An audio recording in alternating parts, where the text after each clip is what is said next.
Hello, how are you? Doing good. Nice to meet you. Nice to meet you too. Go say if you want, if it makes it easier. Most people just call me Nate. If that makes it easier. Okay, now.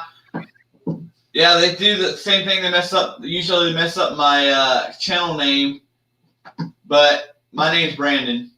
Brandon? All right, nice to meet you, Brandon.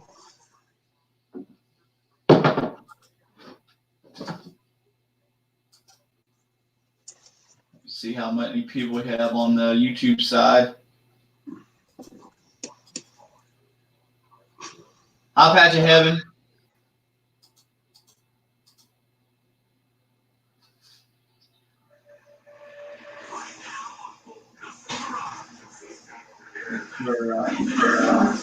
Holy.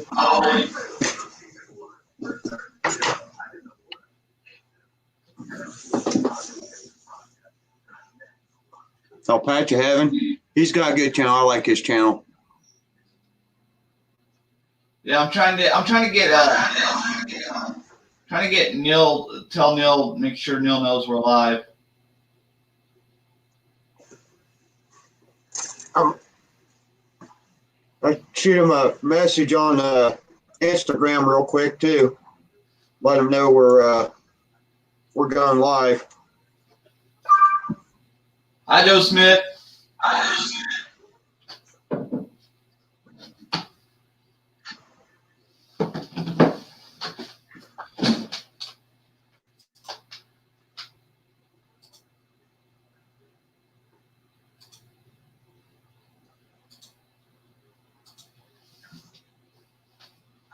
Hi, Josh. All right. Where did I put that coffee mug? There we go. So I made you a moderator so you can check StreamYards. So you can promote your mugs.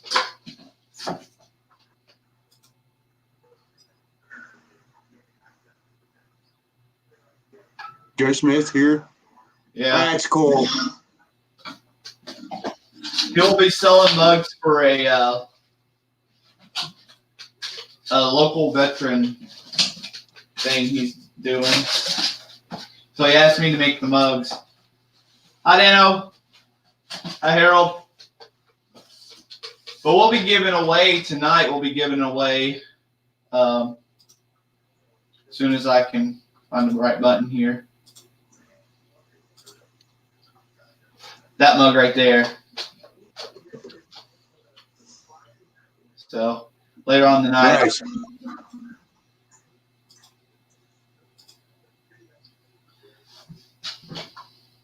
Hey, Robert, the link, your invite link's in your email. I sent Neil a message if he got the link.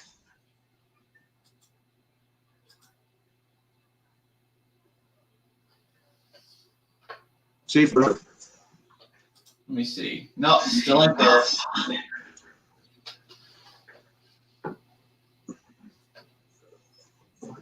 Client Graphics says he'll be about 30 minutes late tonight.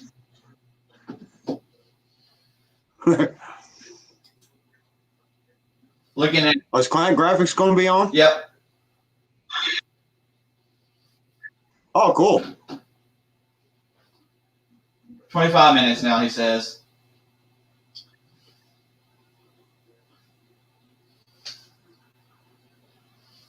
Well, when you get home, client, the invite link's in your email too. Let's see.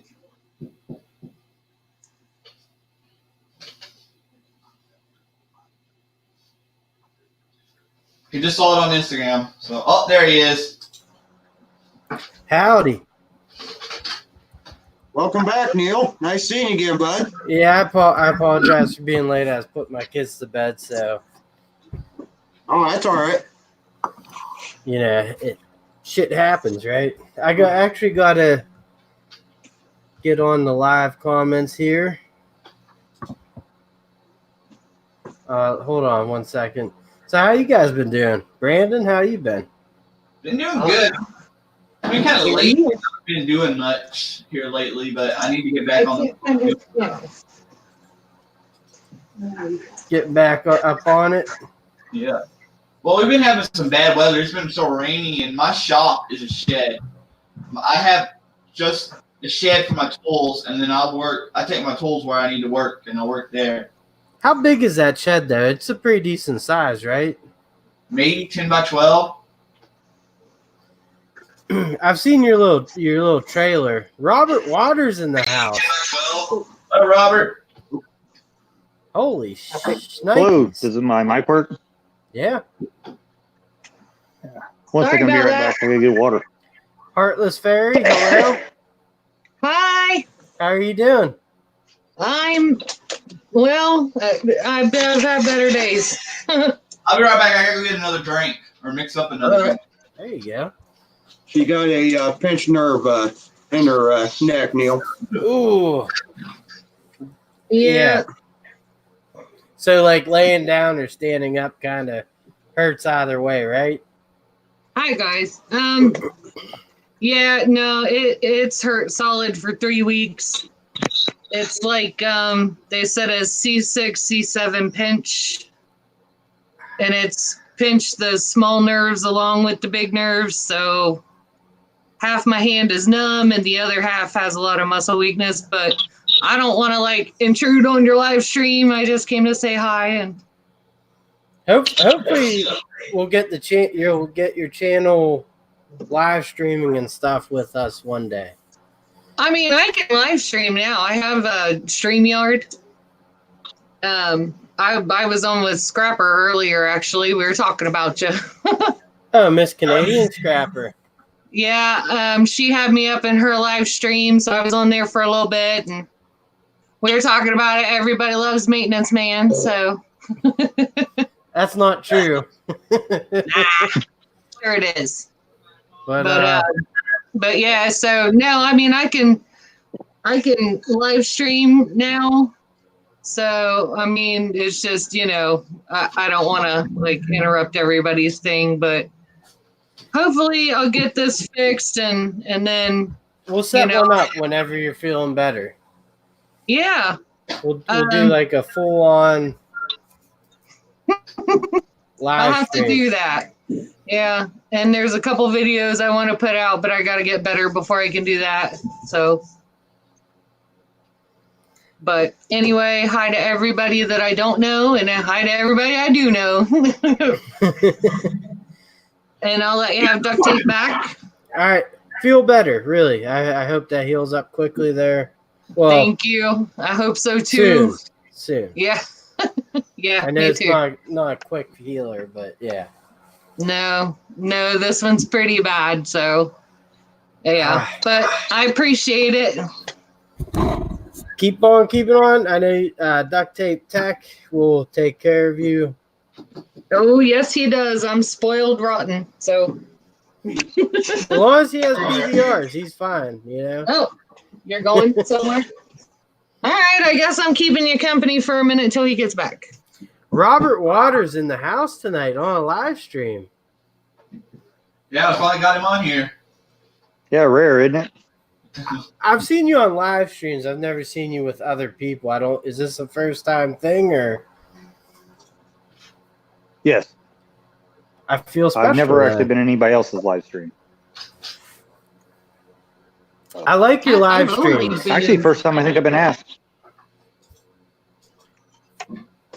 I think I've only ever been in other people's live streams. It's a lot easier that way. Yeah, it is. And you're right. Brandon, what are you drinking tonight? It's pineapple juice and vodka. Pineapple juice and vodka. That sounds good. Robert Waters, do you have like a Mountain Dew or a Dr. Pepper or water? Drink of rich people. Goddamn right. Duct Tape's got hipster beer. Yeah, that Pabst Blue Ribbon. I bought this Mountain Dew, and it's like a gamer Mountain Dew because Call of Duty. But I asked them, I was like, is it any different than the normal Mountain Dew? They couldn't tell me. And they're like, well, if you're all hopped up in a few hours, then you know it's got a lot more caffeine. But I think it is just normal Mountain Dew in a fancy can. So I'd say so. Yeah, probably so. All right. sometimes That's it's the way tough to to charge you more. jack you up. You stay away from caffeine too, there, Robert.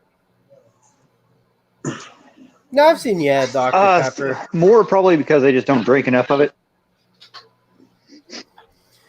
I hear you. Did you say? I just started drinking water because I need to drink more water. Smell stuff to it there. The body says water every once in a while.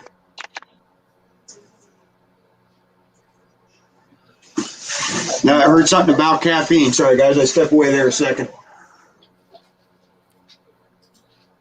It's all good. Brandon, Yeah, so do you have any videos coming up? I got some planned. I got to put a new pipe on my tractor. I went under a low-hanging limb, knocked off my muffler, broke the pipe.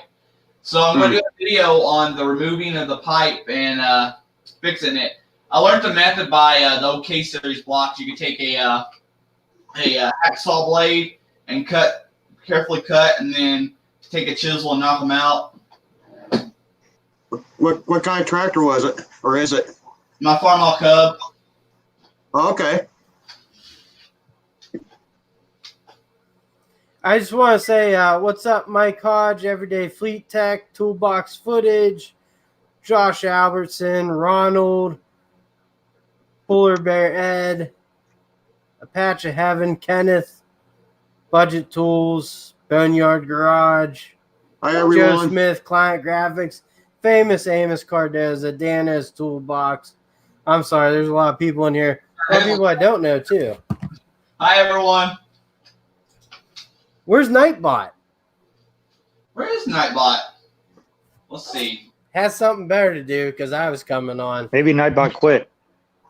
Who is Nightbot? Is it someone who runs Nightbot?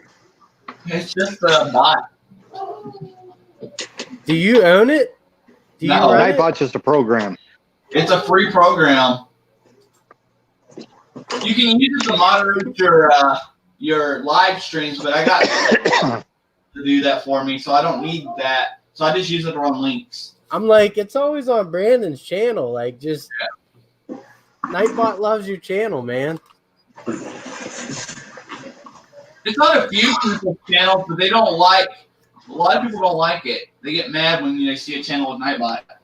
Really? Nightbot ain't working. Yeah. Why? It doesn't do much other than just promote. I mean, Well, if you don't turn. Well, I think down- it automatically bans people. Yeah. If you don't Does turn it? stuff off, it will. I'll turn that oh, off. Yeah. that's crazy. I've never heard of that. No, I've never heard of it or used it. Hell, it'd be the only thing that banned me from my own channel.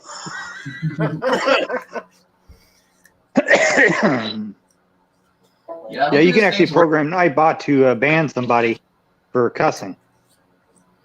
No, it would definitely ban me from my own live stream then. Have you guys read the new YouTube rule or Somewhat. Yeah, somewhat. like I don't really swear that much like in my videos, but on live streams I do. So I don't I try not to because I do have kids, Yeah. Now, I think the biggest thing in it is What, do they ban you for that or something? You it's just a have to be setting. upfront about whether you're kid friendly or not. And if you are on the not kid friendly setting, then I guess YouTube won't market or promote your channel like they would others, or I don't know, some BS. But not BS small engines. No, not BS on. I had to do that video Everybody was wondering how I got the name. I watched that video. Actually, yes, I just watched it, actually. And yes, I think some people thought you were mad at me for suggesting that. some people really thought it meant bullshit small engines. I thought it meant your name in front of small engines. That's what it is. Oh, there we go. Nightbot's working now. There it is. There's a Nightbot. On the job.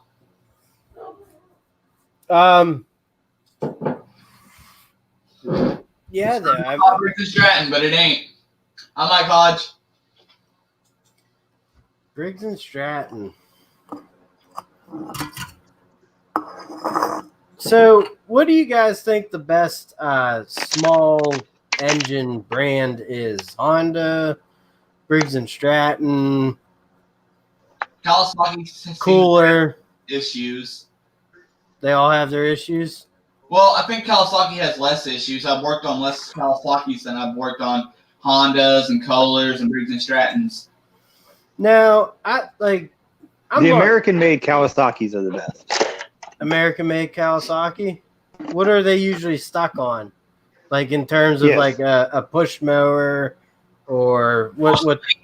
Mostly the good. You're not going to find one on a push mower. No. Closest thing you're gonna find ones on close to a push mower is a Turfmaster, and those suck. Those Turfmasters suck. Now what? Those Actually, about- Bobcat makes one that's really good with a Kawasaki. really? Oh shit! No way. I'm surprised. But Like, unfortunately, the Bobcat push mower is like $1,000. yeah, it's a I little just, out of my range there. I just use my 231 Massey on my 7-foot finishing mower. Then, right, we were talking that kind of money. Kubota diesel. Technically, for your normal yard, a Briggs and Stratton is probably the best. The Kohlers and the Hondas are not what you would think on a push mower engine. No. I had a I'd probably look for a Briggs. I had a Craftsman push mower. I bought it probably in 2011, and the thing, it was a beast. It lasted. I mean, the brand name is just a deck. You know, they're all the same pretty much, I think. But that engine was really good because, like, you know, when you have young kids, they throw rocks and stuff in your yard, and you run over them. And I mean, I hit rocks and stuff, but never once did it bend the shaft or, you know, it just always worked until it died eventually. Briggs and Stone. Yeah, the flavors. frames are almost all of them are junk. And until you get to like a $500 plus push mower, the frames are pretty bad. Yeah. The best bet's to find an old snapper or self-propelled. They all rust. I've noticed all the new ones, all the new decks. The biggest thing is they just rust. Whether I keep mine in the garage or a shed that's dry as a bone, and it just rusts out. That's actually a project I got coming up. Well, here. the grass will do it. Yeah, the grass will do it. I clean them. You know, I hose off the deck and everything. Let it dry out. You know, it just I don't know. Now I did have a question though. Like the old Tecumseh motors, were they any good? Like late '80s, early '90s? Tecumseh had a quality control problem. Either you got a really good one or you got a piece of junk. The ones from back in the 70s. So there wasn't an in between. See, now weren't the ones in the 70s supposed to be real good or something like that? Tecumsehs? Back in the 70s, weren't they supposed to They be were real supposed to good? be. They had better control. Quality They had control? better quality control, so they're more solid back then. Okay. The last ones, the 80s and 90s, you could get a good Tecumseh, but Quality control. you got more bad ones. Okay. And let's I don't mean, forget. they didn't. There wasn't an in between. Yeah, good or bad. Now, anybody ever messed around with an old Wisconsin engine? Now their snow engines were really good. That's what I have. The Wisconsins, those were all good, but you know, you get what you get. They've been out of business for 15 years. Yes, they've been out. Because last time I saw a Wisconsin engine was on an old square baler. I've got a Wisconsin on my snapper push mower that I've got on a shelf back there because it was a pressure lubed push mower back in the early 80s. So very rare. Yeah, and it's been a long time since I saw a Wisconsin engine. Last time I saw one, I said it was on an old square baler. Last time I saw one. I don't recall seeing much after the early 90s on the Wisconsin. I think they went out in around 95 or so. No, But I could be Yeah, it is wrong. I mean, gonna Yeah, and the one I saw, this thing was old then. I bet this thing was probably 20 years old then. Had about 1 million acres underneath of it. Last time I saw one. I've actually got one that's never had oil in it back there on my push mower. what's going on there, Dick Skinner? Push mower is absolutely perfect. What's your favorite type of equipment to work on? I mean, I know it can all get, boring to a point, but like, does anything excite you guys that come through your shops? I know you have different hobbies too, but like, I don't think much excites me anymore. no. It gets to a point at first where you got to work on like the real high dollar equipment that you would never be able to afford on your own. It was kind of exciting, but after a while, It's the cut. Well, Robert, you did a live stream on customers. I don't know if you want to dive into that a little bit, but I think you made some good points on that. Because about customers. In general, I think that's what's destroying this industry. You're not bullshitting people, but everyone thinks they're being bullshitted. Right? Yes.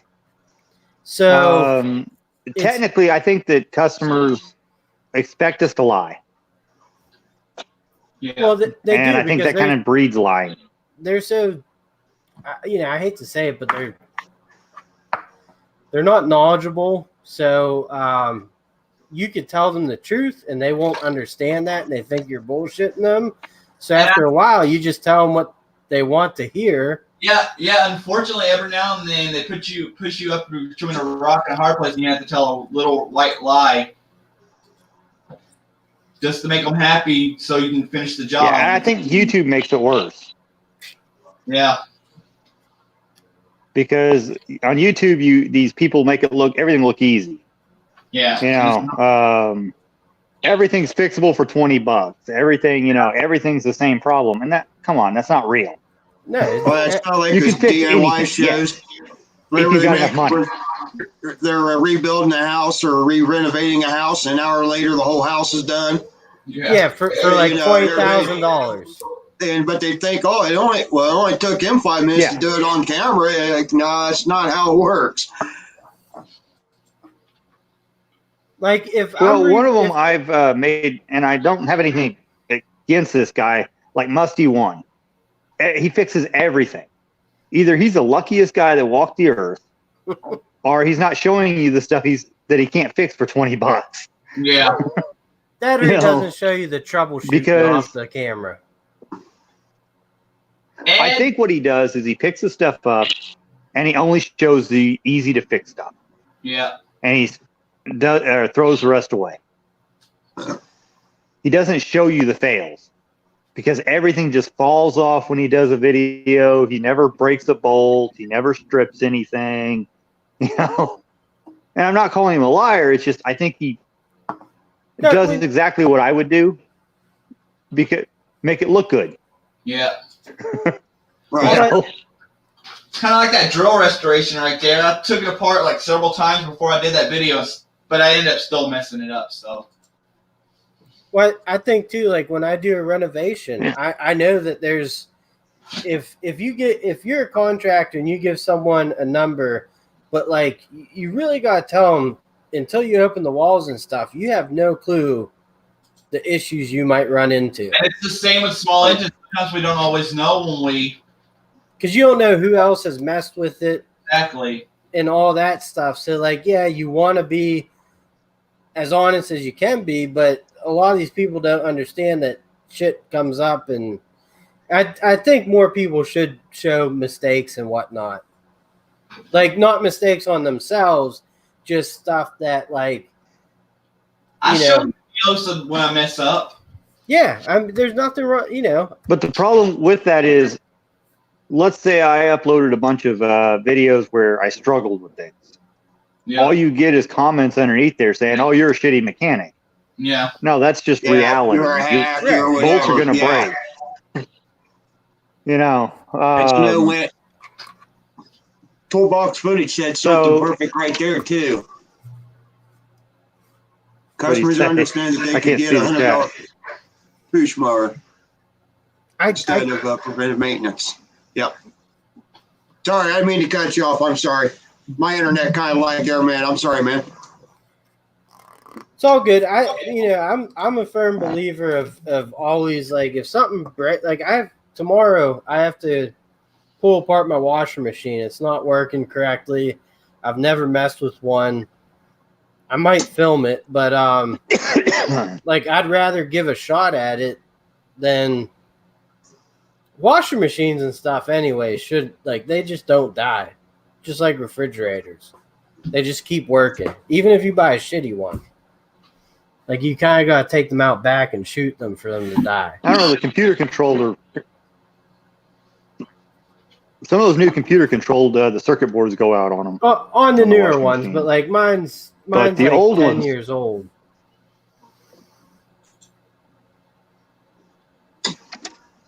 I almost bid on one of the shop I went to still had a gas powered washing machine. Really? Gasoline powered. I almost bid on it, but yeah, I decided I didn't want to haul it. Had a Maytag with one of those kick start gas engines. Yeah. Natural Rescue just did one. But I had already bought some stuff and didn't want to haul it. Be right back. I'm actually going to grab a beer. Yeah, I'm gonna grab one soon too. I actually I have a couple rental properties, and say if like a washer machine does break or something, for me, I go on Craigslist, find some guy that reconditions them. They bring it out for like $150, hook it up, take the old one. For me, that's beats. Yeah, don't mess with it. Yeah, screw it. The time you'd have it, it's cheaper to pay that guy to take care of it. Exactly. Now, so I've done building maintenance with my buddy, and there's been times that the refrigerator worked good, but the people left it so nasty that all you could do is get rid of it and replace it. Mm-hmm. Yeah, I mean, I'll scrap. I'll take like the fan and all that shit out. Yeah. But yeah, other than that, yeah, they leave them so bad, man, so bad. You can bleach them, and that smell still often don't go away. It's just, I mean, there's not enough spray nine and bleach to get rid of that smell. Well, let me see what this darn dog is looking at. And to think I got a refrigerator from the 1960s still. I got an old ice. I got one of those olive green. I got an old ice box from the 30s sitting in my barn. You're leaving. Crazy dogs.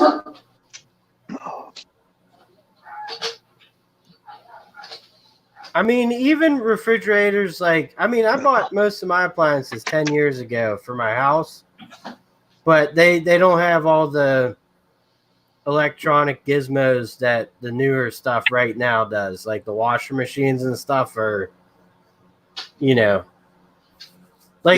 people buy, like now it's a washer and a dryer, but people still buy two of them so they can do 2 loads at once, and it just blows my mind. I don't know. My mom hates the newer one. She swears that I know I've got a reputation for being cheap, but all of my stuff was free, so I guess I earned that reputation. It was all stuff people were throwing away. I just fixed it, stuck it in the house. We got Steven in the house. Stephen Cox. Yep. Must be because Robert's here. Oh, yeah. I think that's why Steven came here. You just want to see Robert? I've been trying to get Robert to do a live stream for a while. I wish, Mike Hodge. I wish. Never seen anybody leave one full of beer. Yeah, well, I got one out my hopefully in a few weeks I'll actually start my channel up. the CNC one. Yeah. Hi, Craig. My wife's been working on the website. We're actually going to try to turn that into a business and do projects. Hell So, yeah. Nice. Sell a few things off the CNC and restore machinery for videos and build stuff for videos. I swear they're going to wait until you're busy season to get that in finally. When you don't have no time to work with it. I'm afraid you're right. It's been on order for 15 weeks. That's crazy. So I should have already had it. I wonder if all plasma table companies are like that. I paid for it 15 weeks ago. If I couldn't get by with that, but I paid for it 15 weeks ago. So I'm getting a little annoyed, but Yeah. I don't blame you. but I haven't had time to build it myself, so I guess I'm still going to get it done about as soon as I would building it. I used to build those machines. The CNC machine? I've got a 3D printer I built. I actually, I designed machines for Motorola. damn. So Cool. I took engineering classes in high school, and we actually had a CNC machine there. And I did a few projects on it, like mostly wood projects. It's pretty cool, though. Steven, are you still at the basketball game? we didn't. 3D printer. Nice.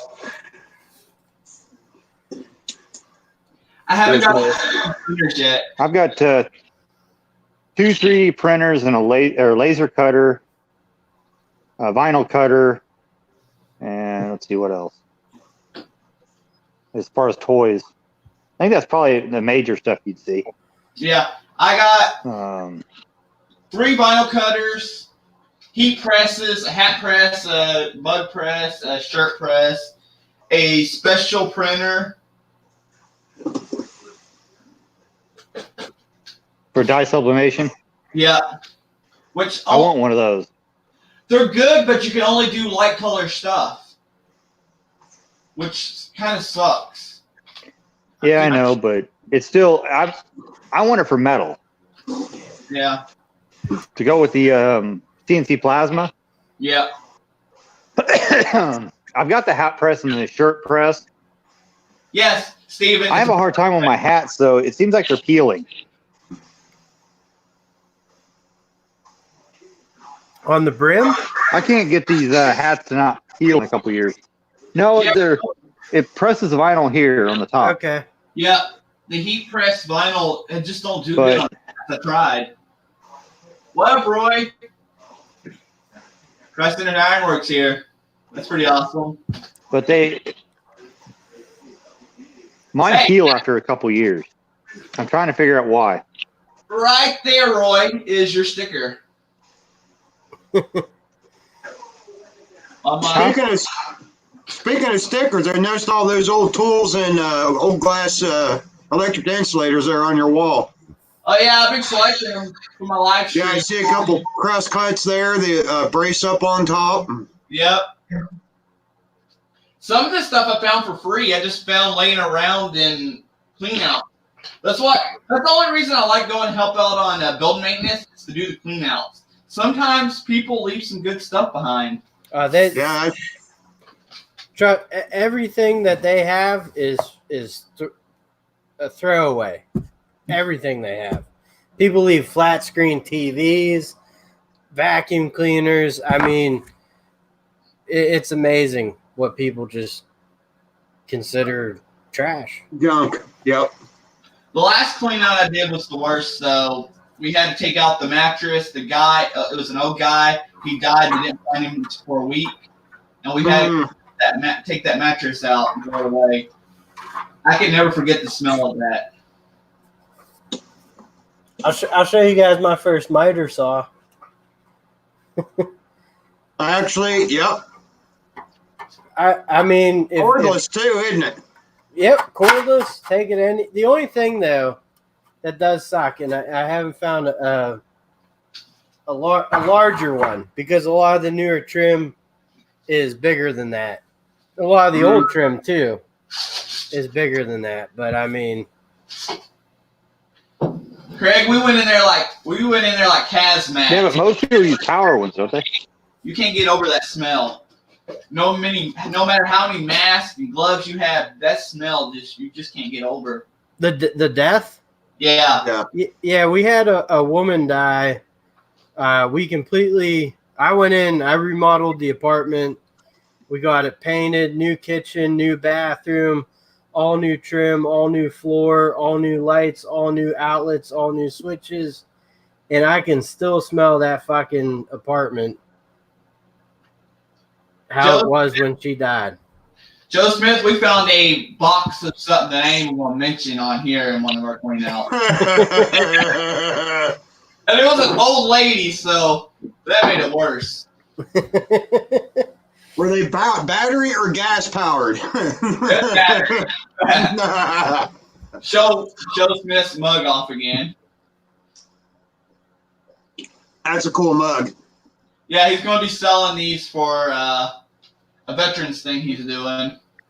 Yeah, Nice. Oh, cool. There's a channel. I think it's I always forget the name of it. GRV Tools. He has a giveaway going for a rechargeable flashlight for veteran.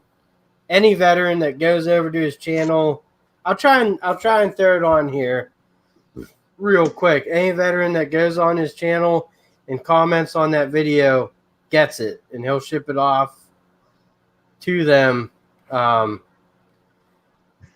That's awesome. That's awesome. He just graphics. isn't at GVR Tools. I really do appreciate that comment. So here, I'm gonna link the video up. All right. That has it for the vets. If any veterans here, click on that link. Go say you're a veteran, and he'll hook you up with a rechargeable flashlight. Client graphics. What's up, Neil? That garage looks sexier every time I see it.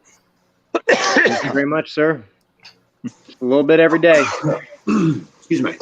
So what's up, guys? How's it going? Everybody in chat? Looks like we got a ton of people in here tonight. We got Keith. We got Joe Smith, Craig Durbin. Who else we got in here? Polar Bear Ed. Dick Stephen Skinner. Cox. We got Robert Waters joining us tonight. Pleasure's all mine. Thank you for being here, Mr. Waters. Mike Hodge in the house. Well, thank you guys for having me. I was gonna say Stephen Cox. Thanks for that comment. Obviously, that's directed towards Robert Waters and BS Small Engines, but I'll act like I'm involved in that too. Yeah, we were multiplying. I think we originally had like 6 people invited to the panel tonight. Originally. Got Dick Right Skinner back in to the the- house. Keith, how's it going? Toolbox footage, welcome. All right, looks like Neil's already got the party started. Robert's got the party started. I can tell you, my daughter, we had her 19th birthday, and we ate at a little Mexican restaurant in like a small town. We're talking like probably less than like 2,000 or 3,000 people. We literally had 6 adults and 4 kids eat with tip included for under $100. That's awesome. Well, Steven's going to be with me on this one. And I tell everybody that says this, Mexican food sucks north of Texas. Just got to say that. Put that out there. If you eat Texas Mexican food, you just go to other states, it's just not the same. Well, I disagree. I think it's all relative. I think living in Nebraska, in the Iowa area, I think we got some of the best beef around here. And if you're talking steak fajitas, Oh yeah. the Mexican food in general might be better, but I can tell you the beef is pretty darn good. Well, I did get out to California. My brother lived out there for a little bit in San Diego, and like there's so many street vendors just selling fish tacos. Best things I've ever had.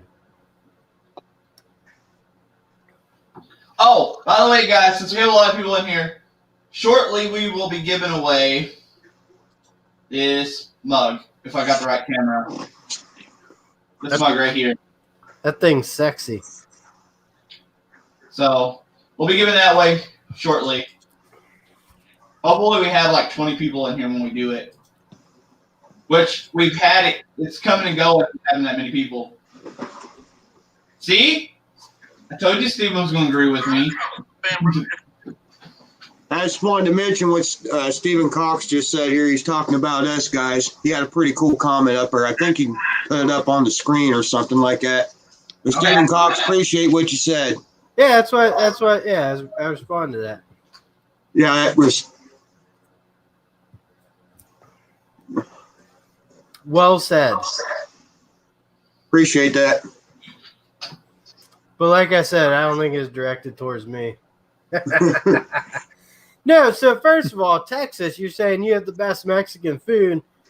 United States is built on, they call it Tex-Mex, right? Mm-hmm. Americans' version of Mexican food. Started down there. So I guess maybe you had the better start of it. Of course, the worst Mexican food I have, you think it would be better because it was closer to a little bit more closer to the border. But in San Antonio on the Riverwalk, I had some Mexican food about 2 o'clock in the morning.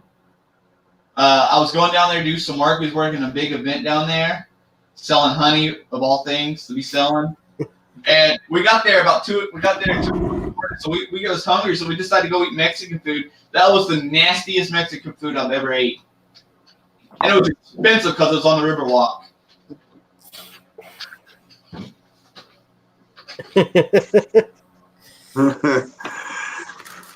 Yeah, but have you ever had Mexican food in Mexico? They probably don't think it's so good. Been in Texas never crossed that border. Across that border, even the waters, you gotta watch the water even. Yep. I'll just be worried about getting shot and killed. You also have to be By a careful of drug your car cartel, there. right?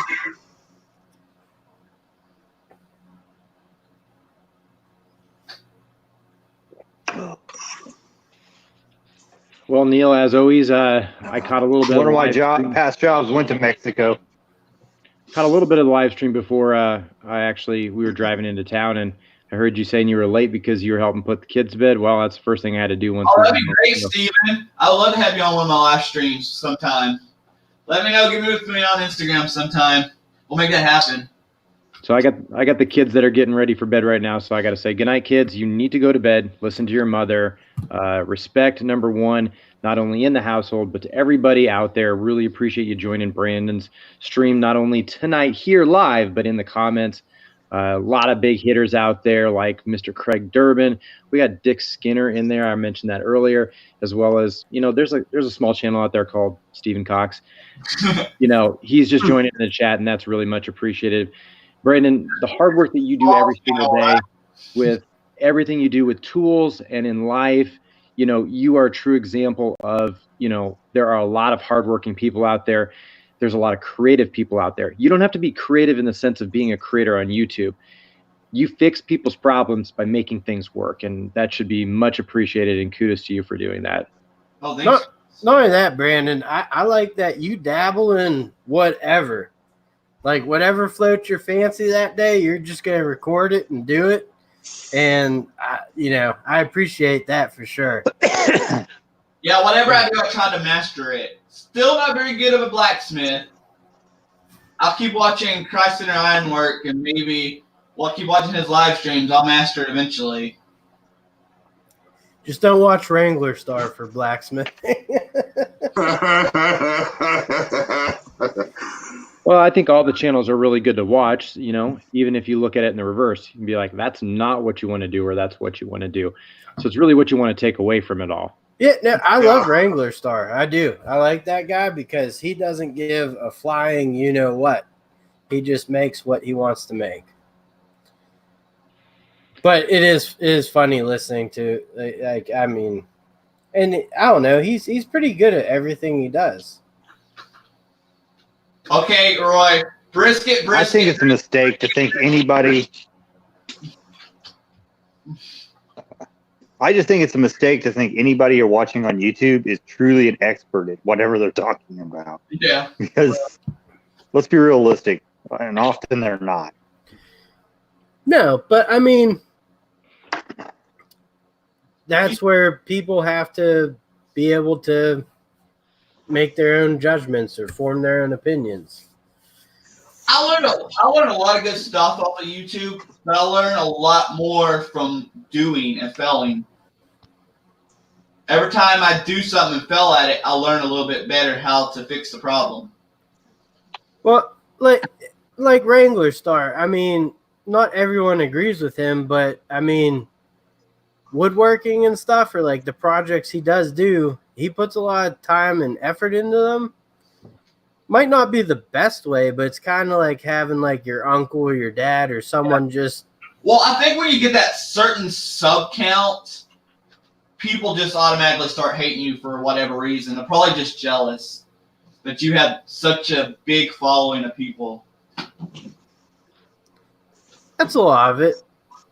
Yeah, I think I'm not knocking Wrangler Star. I don't watch him, but I'm just because I say you're not an expert necessarily because you talk about it. I think that's just a good rule of thumb. For sure. Yeah. Taking consideration that most people don't know what they're talking about. Like I always assume that like people like watching our videos and stuff are DIYers, probably the majority of them. So that's kind of what I gear my channel towards. And I don't have a ton of experience. I have a little bit, but I gear it more towards the DIYer. Yeah. Are you sure, Neil? Because I think I remember the last time you said that you were a diehard mechanic and that all you did was tool reviews and that everybody was supposed to follow you because you were the only one that can review tools. And he's a god. Yes. Yes. If I made that statement, then yes, that's 100% accurate. But in all honesty, I mean, a lot of, I think the actual viewers are DIYers, and a lot of your people that will be chirping in your ear are other channels. And I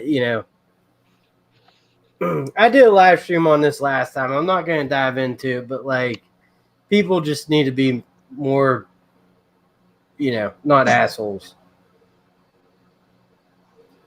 Well, that's going to be a long time. People not being assholes. I thought part of my charm was being an asshole. Well, Robert, I do love your assholery. Assholery.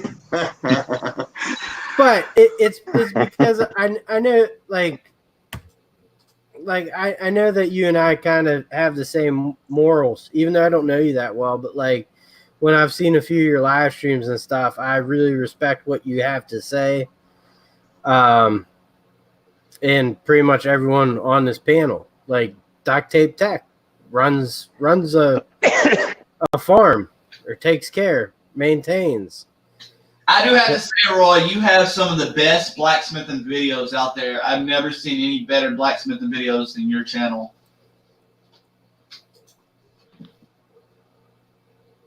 Who's got the best blacksmithing videos out? I couldn't hear that. Christ Center Ironwork. Christ Center. Okay, I've got a Ironwork. subscription to that channel. Yeah, but I mean, he's got a lot of experience. I know I suck at blacksmith work, so that's a skill onto its own. But like Brandon, he's getting into it. I want to watch him get into it. I'm not going to knock him for trying to get into that type of work or whatever he wants to get into, because he's smart enough to actually dive into it, you know? I can tell you right now, I'm no knife maker. This is the result of me trying to make a knife. Yeah, but every knife maker didn't pop out of the womb a knife maker. Exactly. No, it takes practice, yeah. My grandfather used to be a blacksmith before he passed away. They had to make... You know, and sadly I didn't get to learn the skill, but you know, yeah, like he said, it takes practice and work, practice, and you just, every time you forge something, you're better and better, or you get better and better. Yeah. Right. Same thing goes with a lot of stuff in life. You know, whether it's making YouTube videos, whether it's, you know, we'll even go as far as saying to be a doctor or a maintenance man or a mechanic. You know, everybody in life doesn't want to make mistakes. That's not what we're born to, although people make mistakes. Yeah, we do. So we want to learn from those. So smart people learn from their own mistakes, but really smart people learn from other people's mistakes. Yep. And then they take that and then they suck in everything around them. And, you know, if you really like break out the nuts and bolts of we'll say a 40-hour work week, what happens if you were to work an hour more every week compared to somebody else? At the end of the work week or work year, I think the estimates are that you would have worked an extra like almost 17 to 21 days. My math might be off right now. But if you think about that, that's like 3 extra weeks worth of experience that you have over somebody that's just putting in a 40-hour work week. Now you magnify that times 10 years. That's like another extra year that you practically worked. Don't have that experience to show for, but you have it hopefully by respect of other people. You have it by the knowledge that you have. Because I like to say there's a lot of smart people in the world. There's a lot of people that are not smart. But if there's two things that separate two people, hard work is going to come down to what is really going to separate a lot of people. I just want to point out something. Like, I know some people that have jobs that take them away from their families and stuff for a little bit of time, and that's really tough. You know, it's hard to go without your family. Me, sometimes I have remodeling projects. So like I work a full-time job, and then I do remodeling on the side. So I got to do it after work. So like I get up before my kids leave before they wake up, and I come home after they go to sleep. And that could go on for, I'm sleeping in the same house as them, but I don't see them, you know? Well, my dad's been tow truck driver all my life. Barely get to spend time with him. Been doing it all my life. You gotta do what you gotta do. I think it's more common not to see your kids at home than you think. Yeah. I remember I had to go to work with my father and mother to see them if I wanted to see them when I was a kid. That's how I became a mechanic. My parents owned an engine shop. Yeah. Well, that's even great that you want to still continue to do that, because I've seen it go the complete opposite direction where, a child sees their father doing a certain trade or a certain job or a skill.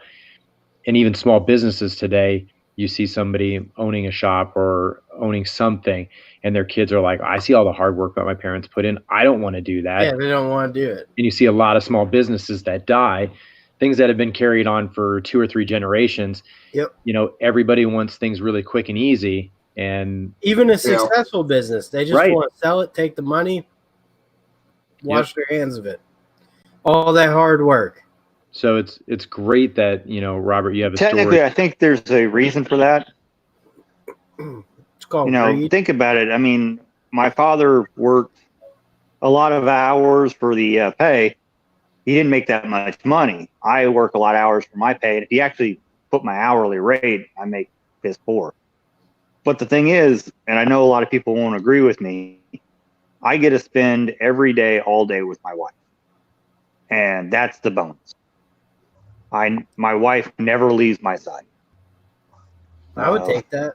I realize a lot of guys would not like that, but that's a bonus to me. And you know what? If that works for And you, that's why I do that's this. a bonus.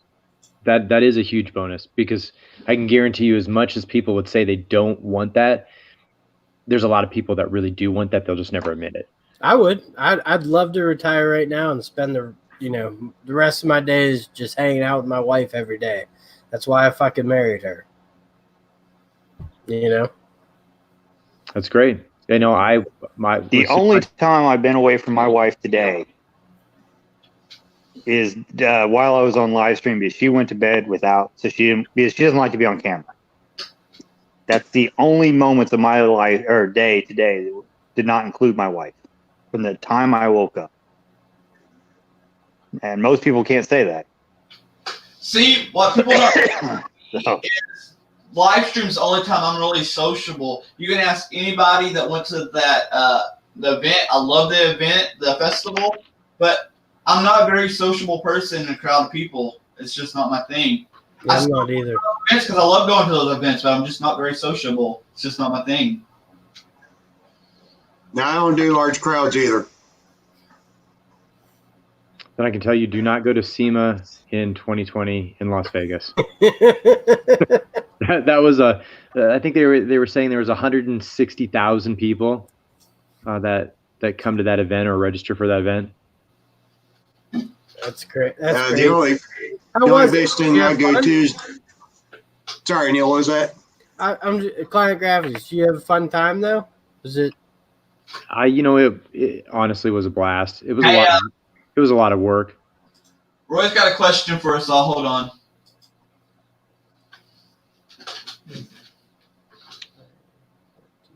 So, of course, I'm a small engine guy. I do light repairs on trucks and stuff, and I also do trailer repairs. I'll pretty much do about anything a landscape company needs me to do. The rest of the guys can tell you what they do on their channels, but my channel has been based around what I do for a living most of the time. All right, you guys go ahead. I'll be right back. Sorry. On my channel, I just talk about tools, maybe new tools, maybe old tools. All the tools that I typically talk about typically have a connection. They remind me of my father in a way. So you could call me a tool hoarder, a tool collector, a tool user, a tool abuser, all of the above. That fits for me. But the funny thing about that is I was driving home and I was thinking about it, and I was like, you know what? My tools, some of them are expensive, some of them are cheap, some of them get abused, some of them don't. They never talk back to me. They never truly hurt my feelings. They might make me upset. I might yell at them. They might even hurt me depending on how I use them. But at the end of the day, they're going to be there, and hopefully they'll have a lifetime worth of memories, and I'll be able to pass them down onto my kids. So feel free to check out Client Graphics. Love it. All right, Neil, talk about you. All right, so I started in apartment maintenance. I'm going into my fourth year. I do, 10 years ago, I started remodeling my house, getting into all that. So I really enjoy tools. I like talking about tools. I like talking about, I'm still learning about tools. And so, a lot of my channel is stuff that I've used that has worked for me very well, stuff that I'm getting into. I have some how-tos in apartment maintenance, some how-tos in remodeling, and whatever else I want to record, I just put on there, and it's been a fun time. I do like to fondle tools. Who doesn't? Well, thanks, Neil. Duct Tape Tip, why don't you tell us a little bit about yourself? Myself, well, I farm part-time. I used to be a full-time farmer. Part-time. Now I'm a laboratory animal technician. I'm a Tech 1. I just got my Tech 1 license about 6 months ago for my certification. I'm working on my Tech 2 now. My channel, I'm not sure how to describe my channel unless you like a lot of shenanigans. I guess would be the best way to describe my channel. Sometimes you might learn something, or sometimes you just watch me make a flamethrower and set shit on fire. That's kind of my channel. Open up tools with a chainsaw, or doing unboxing with a chainsaw, stuff like that. Open up a beer can with the backhoe, was it? Massey Ferguson, 231 Massey Ferguson. I used a blade. 3-point blade on the back of a Massey Ferguson tractor. You did see that video? I did watch that video. Every now and then you never know what you're going to watch and what you're not going to watch. That one I watched. Probably watched it twice too. That's how my video. Yeah, 1 minute you might learn something on my channel, and then the other minute you're going to see me do something pretty funny or stupid. Well, there's nothing wrong with that. Well, thank you. Mr. Waters, why don't you tell us a little bit about your channel? I probably about to close mine down and switch to one that my wife said she'd join me on. So not sure advertising my channel is very productive. We're about to start another one as soon as we get the CNC machine. Well, that sounds really cool. So, as I said, my wife said if I change the name of my channel, then she would join me. So I figure I might as well involve her in the rest of my life too. There's nothing wrong with that. That's she bought a name, Remake 3D, a website. So that's what the channel name is going to be. Awesome. She's got a website that she's going to upload our projects to. And yeah, Remake 3D. That's cool. It's remake3d.com is the website for it. So it's we're going to redo machinery for ourselves and to sell, and we're going to plasma cut some stuff. We have no idea essentially what we're doing on any of these projects, but hey, just like everybody else, as I said, don't know what I'm doing on my videos. If you don't know what you're doing, you might as well video it. We're still going to do it. Be a great journey. Well, it's the only way we can share this. As Craig Durbin pointed out, you can rename your channel, so you wouldn't necessarily have to delete it or delete your content. You could make everything private, so you wouldn't have to share it, and then you can go through the process of renaming your channel, and that might be something that you want to investigate as well. And then you can add like account owners and things like that, so you could still keep your Gmail, she could have her Gmail, but you're both able to log into the same YouTube channel and things of that nature. This one's tied because this channel was started in 2006, so it's tied to my email a little stronger. Whenever I change my channel name, it changes my email name and Gmail. So we found it easier just to start a new channel. And besides, this allows me to be a asshole, as I said before, in chats. I've got to pretend to be nicer, I think, in a channel that's going to be tied to a business that we're running. Yeah. It depends on the clientele you want. Yeah, depends on what you want to make. Yeah. Anything that's going to be linked to a website that we're making money on and stuff that she's doing, I'd prefer to not have it tied straight to me. And this is a way I can be myself. I thought about making because when you own a retail store, you're not going to be able to be perfectly honest all the time. Yeah. I thought about making a second channel for my metal art that I do and stuff like that instead of having it on the small engine. But then again, I already had the subscribers over here, so it was hard to get to that first 100. Now I'm at 400. I think in your case, Brandon, you should keep it on the same channel because a lot of people will be interested in the same thing. Mine is strictly because my wife is interested in changing the name. Yeah. to not have my name on it, so she uploads videos. It'd be a good time to It's show. an entire, and we're not trying to make money on YouTube. And if I don't care to make a dime. Yeah. So I make a living on my business. We're pretty close to 20 people in here. There, Brandon. Let me see. Nice. I'm gonna run that giveaway through Nightbot. Just like to give a shout out to 410 Autotech who joined us. Yes. If you haven't checked out his channel, he was on the Maintenance Man just this week, and he hit his mark of 1,000 subscribers. So congrats to him. And then we also did Congratulations, 410 Auto. Nice. That Robert. We also did have Amos Cardoza joining. Famous Amos. And Amos.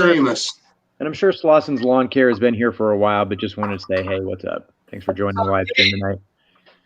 It might not fly on YouTube, but if you go on Instagram, I swear that's how you get famous on Instagram is nudity. So I think you'd be great on Instagram. You gotta be a girl. That's all. To answer your question, my wife is the PR person. She even answers my email and my phone calls. So she's pretty much my right hand. I keep begging my wife to do my fucking Instagram, but it's up to me. I gotta do it. It's a tough one, Neil. I started doing it at SEMA just because it was too hard to get some of the content out there for YouTube stuff, but it's a killer thing where you can quickly snap, whether it be a picture, 15, 30 seconds worth of video, and it could be cool to you, but it could be cool to somebody else. It takes that moment and allows you to capture. It is cool for me now. I can look at Nightbot. We got I don't know about you. I don't know about you guys. Maybe I've been having better luck with Instagram than YouTube. Because I lose subs faster on YouTube, but I've turned around and gained the followers in Instagram. Instagram has less bullshit behind it. That's all I'll say on that. To me, Instagram has a lot more giveaways. That's true too. Yeah. Yeah, that is true. But I noticed that, like, I just started my Instagram account. Maybe 6 months ago, Neil? When I got on, we were messaging. I don't think I've been on 6 months. Maybe I have. I don't know.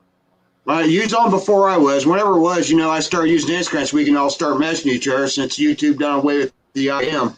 All right, go try it. I don't know. I do way better on Instagram than I do YouTube. Let's do this giveaway. Yeah, let's do this. I've probably made a few $100s off Instagram this year as far as free tools. That's probably the reason I'm on that one. So I'm guessing the best way is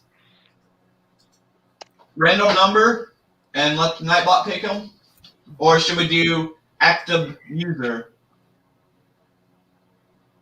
Of course, my list ain't showing very many people on here, so let's do random number.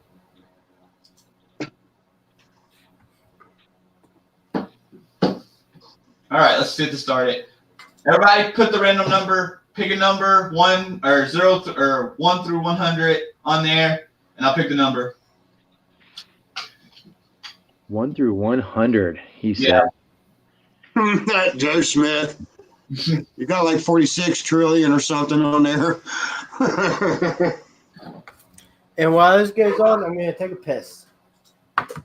Now, is this like the closest to it without going over, or just closest in general? I think maybe we do it until they hit the number that Nightbot picked. Okay, so people are supposed to just randomly throw in numbers between 1 through 100. And then I'll tell them to stop. And those would be whole numbers. So anything with a decimal point is most likely not going to count. So y'all got multiple choices. Y'all just got to keep putting numbers in there. As soon as I hit the number, I'll hit stop. I'll type stop in there. Just wanted to say, I just saw 4 AM Caper. He's on here. Give a shout out to him. Good guy.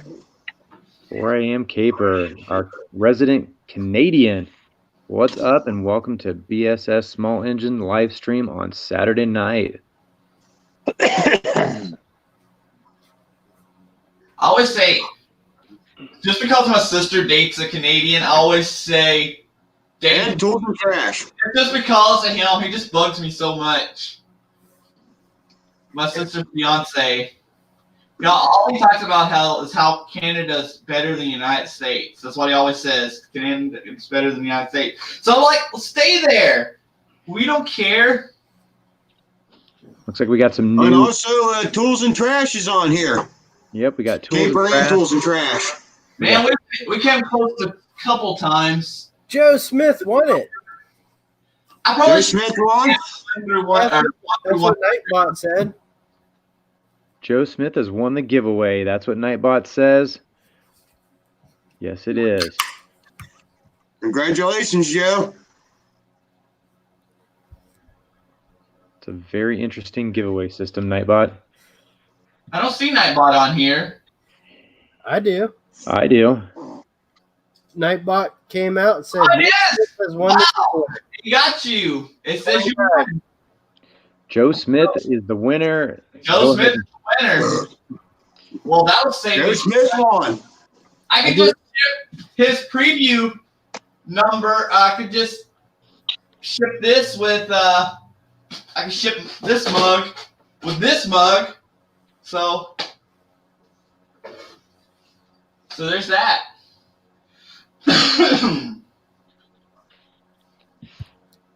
But it did. When I went over to Night Stream, it said it picked it up. That's pretty interesting.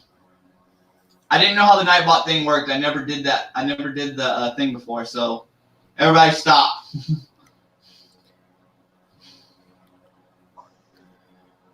Good job, guys. So Joe Smith, I'm gonna need your address anyway to send your preview mug, which I probably should show again. I'll show. You know what? The result of this is I can't wait to see Joe Smith's video on the mug. Yes. Hey guys, this is Joe Smith. I got a mug here. This is Joe Smith's Joe Smith mug. Yep. Yeah. Love Joe Smith. Awesome. I just watched his one video with this Ranger. It's a pretty good video. I can't wait till he gets it all put back together and see how he sets it back up. The number was not 69.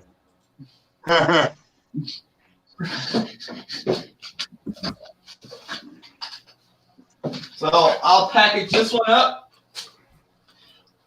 I thought about making these mugs and putting them on my Etsy store, but I'd probably have more luck giving away a BS Small Engine mug than selling one. So if Nightbot works the way it's supposed to, the number would be what? 29, Brandon? Was that what it is? 29 or 28. I think 29 though.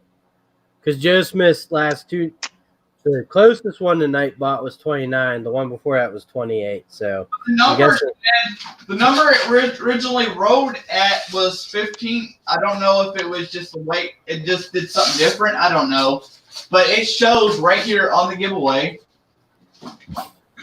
He was the winner, so I guess Nightbot made him the winner. He did the work. It did the work for me.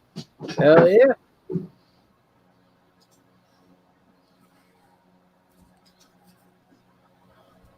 Let's see. He did pick 15 too, so who knows? So, did he pick 15? Yeah, way back towards the start. I guess was the maybe winning number. Respond. Supposed to be 15. He did pick that one too. Oh, maybe it's fifth. The number. I don't know. Anyway, they picked him, so he's the winner. Congratulations. Doesn't matter. He's the winner anyway. 4 a.m. Capers in here. What's going on, brother? Yeah, everyone know Auto Tech. Congrats on 1,000 subs. That's fucking awesome. You earned it. I mean, Yes, he did. ain't no doubt about that, man. He knows that. That's a kid going places. Yeah, that guy right there really knows his shit right there. So these are going out to you, Joe. All tools and trash is in here too, also, Neil. Yeah, I said a howdy to him. Looks like we got Dano's Toolbox that joined us again. Welcome back. Yeah, he Welcome pops back. in and out every once in a while. So I don't know about you guys, but this week was kind of like a cold one starting out for us. It hit about 5 degrees, and it finally warmed up. We had about 60 degrees today, and my football team played today, and they tried, but they did not do so well. So I don't know how anybody else likes sports. I know Neil has got 1 or 2 teams that he really cares about, but I don't know about you guys, but it's been a rough year for some of my favorite teams this year. I got 3, and we hit about 35 today. And yeah, if anyone saw the Steelers-Browns game, a lot of shit went down there. So a couple people got kicked out of the league and whatnot. But yeah, I understand. I've watched zero sports. Although I did see that Ohio boy whip the stuff out of that Pennsylvania guy there. It's giving you some shit, Neil. Yeah, and he's kicked out of the league. So I mean, Did they kick him clear out? I heard they sent him out the rest of the season. Did they actually kick him clear out? Oh, clear out. Yeah, he's gonna have a trial to why he needs. Like he literally lost himself millions of dollars. So good on him. My address. All right. Yeah, I don't watch sports, but I did see on the news the other day where they had that big brawl with Cleveland and the Steelers. But I don't watch sports. Weird, I know. That guy did a good job of getting himself kicked out of the league. Well, when you play stupid games, you win stupid prizes, and that's what you get.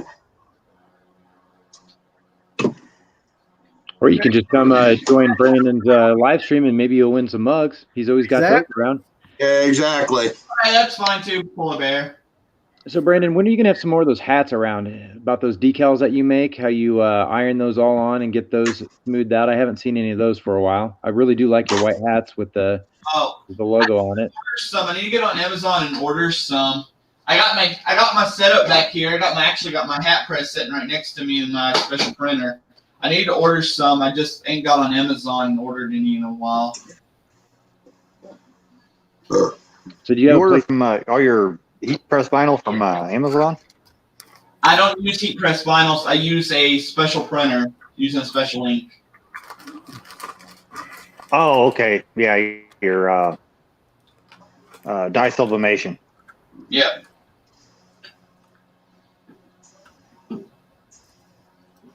So Brandon, where do you get your mugs from? I would have a hard time with white hats. Where do I get my what from? Where do you get your mugs from, or what's the I process? get them from Amazon too. It's a special kind of mug. They have a special coating on them that lets take the ink. It's about $2 a cup, and then it's another $1 for the paper. The special paper is like I don't have none in the printer, but it's like $1 for that special paper, and then of course the cost of ink. It's pretty amazing that you can do all that stuff. I've looked into some of it, but man, it looks like a lot of work.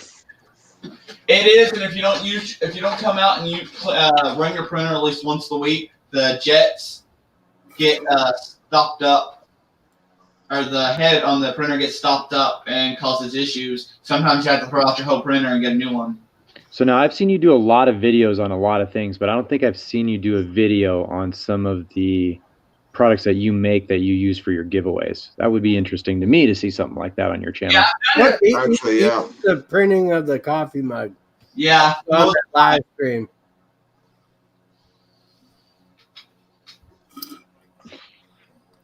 Do you have to use the printer once a week with that so it doesn't act up then? Yeah, you have to run it at least once a week. Just print. I don't use when I just print for test purposes to keep the head clean. I use regular printer paper because that special transfer paper is expensive to do that with. But you just use regular paper and it keeps it clean then? Yep. Okay, cool. Like we got everything. In some of my research, Yeah. you could get some laser paper and do it. Yeah.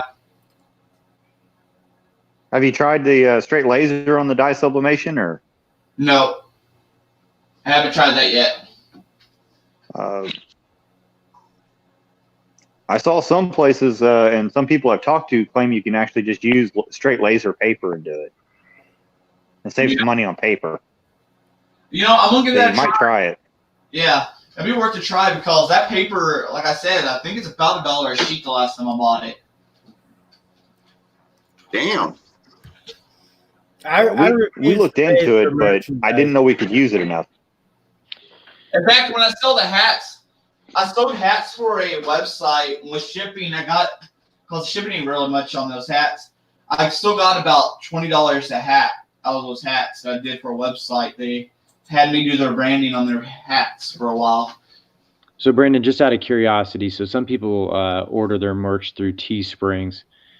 How much would you say is your per item cost if you were to do like a mug or a hat or a shirt for the item that you purchase?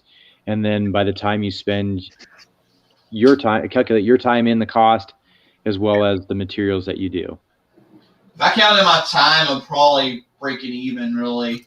Because it does take a lot of time setting this stuff up. If I'm doing like a bunch, if I have a bunch sewed, then that's different. But doing just one, you had to take time to set up all this stuff. And so I'll probably break even. So if you Like were, I said earlier, you can get 15 to 20 bucks a mug. It sounds expensive, but that's what you could sell them for if you have the market. so for, do you buy those in like 10 mugs at a time, 10 hats at a time, or what's the kind of quantity? I buy the mugs by the 10 and the hats by the dozen. I can buy 12 hats for $20. And they have to have a polyester blend. You can't get a good result out of heat press on 100% cotton. Good to know.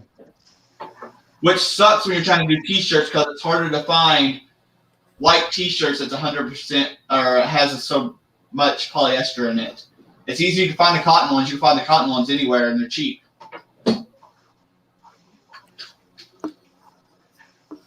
I don't know that. Can you really do the heat press for like a website and break even if you added your time though?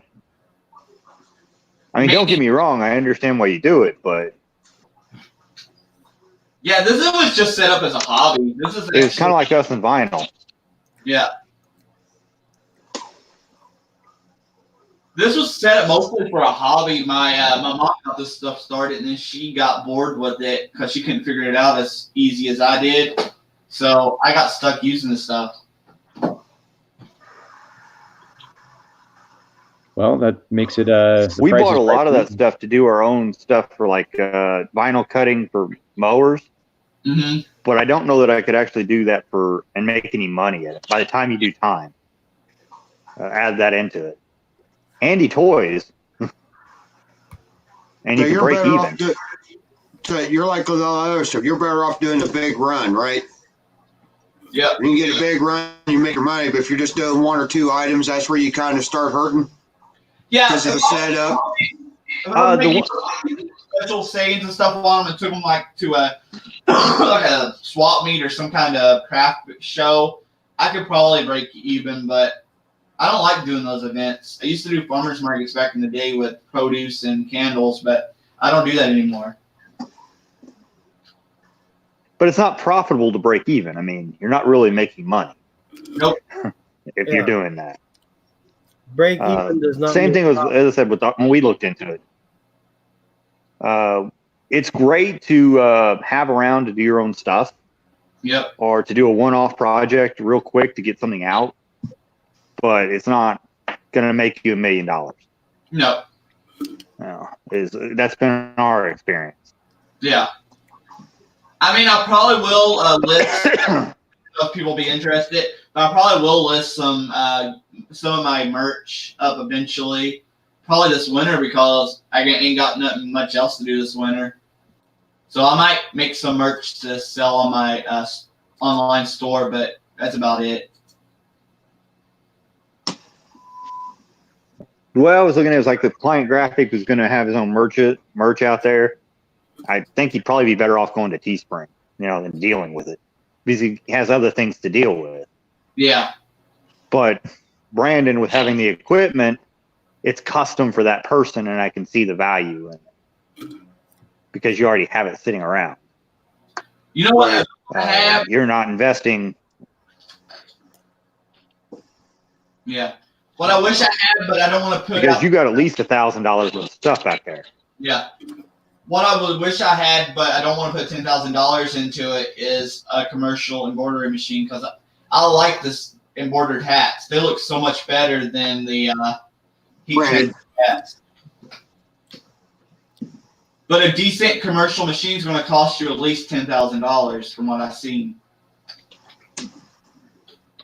Well, for embroidery machines, yeah, 10 grand. You can buy some used ones for 6,500. But they're so picky. That's why you'd almost want a new one. Is because they're so picky that any little bit of thing can throw them off, and you'll have issues. Yep, that, and depending on which brand, I'd almost say make sure you know where the closest service center to you is. I think my closest service station for anything like that is like an hour away in Austin. And they almost 9 times out of 10 make you bring it in. Yeah. And that's a big machine to carry around if you're going to do embroidery.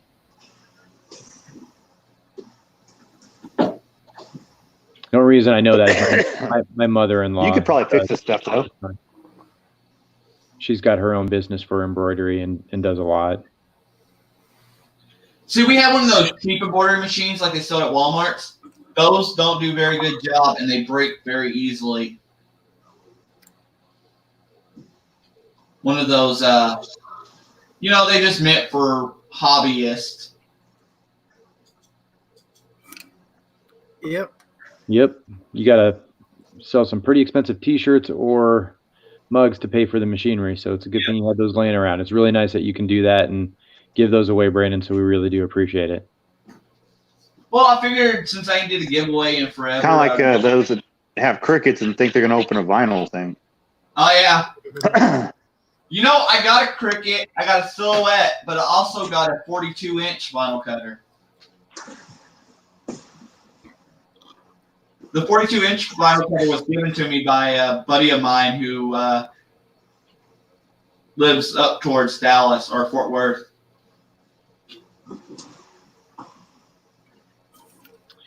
So have you guys been shopping around for... We've got 3 guys in town to do that. So have you been shopping around for anything that you guys want or have your eye out for coming up for the holiday season here? There's always going to be some sales and some deals or some tools that you've been eyeing. I don't know. That gear wrench set at Tractor Supply looks like a good deal. Having the 6-point sockets and the 12-point sockets with it. And 1/4 inch and 3/8 inch. It's 84 tooth though. It's 84 tooth, and then it's 1/4 inch, 3/8, and it comes with the 6-point sockets and the 12-point sockets for $79. Do you have a part number on that or anything? I know this isn't a popular opinion, but tooth count doesn't matter that much. Not really. I don't think I've ever had any fancy. In fact, I'll look that up real quick, Chris. Most of my, I'm still using the cheapest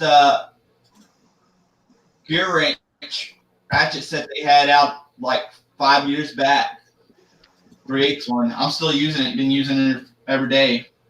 And we know that for the most part, Robert's right. The tooth count really doesn't matter. But I've had a few times where the 12 points, because you're just dealing with something that's just so damn old, like an old, like 85 Haybine or something or other. Everything's just so damn rusted. Where a 6-point was better But because the 12 point would would Oh, I think that matters. just round off, but the 6 point wouldn't as much. But for the most part, I've had pretty good luck with 12 points. It's very rarely that I wish I had a 6 point. Well, I think when you take a 12 I actually keep only 6 in my cart. Right here. When you take a 12-point socket and you couple it with a high tooth count ratchet, it allows you to position and ratchet on that socket really, really quickly and easy. And it's to me, it's all about access because there's not as many 12-point bolts depending on what industry you're in. If you're in the aviation, yeah, you're going to use a lot more 12-point than somebody that's working on small engines or a mechanic every day. I think that's the part number, and now I'm about to post the link if the link ain't too super big. That'll be great, Brandon. But I mean, I think they all have. I mean, everybody to their own. But like same as what I say is everything's got a duty cycle. If you go and buy a Harbor Freight, the cheapest Harbor Freight sockets, they will turn bolts just as well as Snap-on. But there'll be a little bit of a life expectancy difference for a commercial guy. For a homeowner, it wouldn't be anything. If you take a 6-point socket, they're not going to round bolts as easy as a 12-point socket. But they'll both remove the bolt. I mean, it's a smaller tooth ratchet. You might have to turn it one extra time, but it will typically. I mean, there are access points, and I've got a fine tooth ratchet just like every other mechanic. But realistically, you could, in most cases, get by with a smaller tooth ratchet. Anything above a 36 tooth ratchet will get 90% of your jobs done. In realism, I mean, definitely will. I mean, everybody survived. I've got that Stanley cheap ratchet.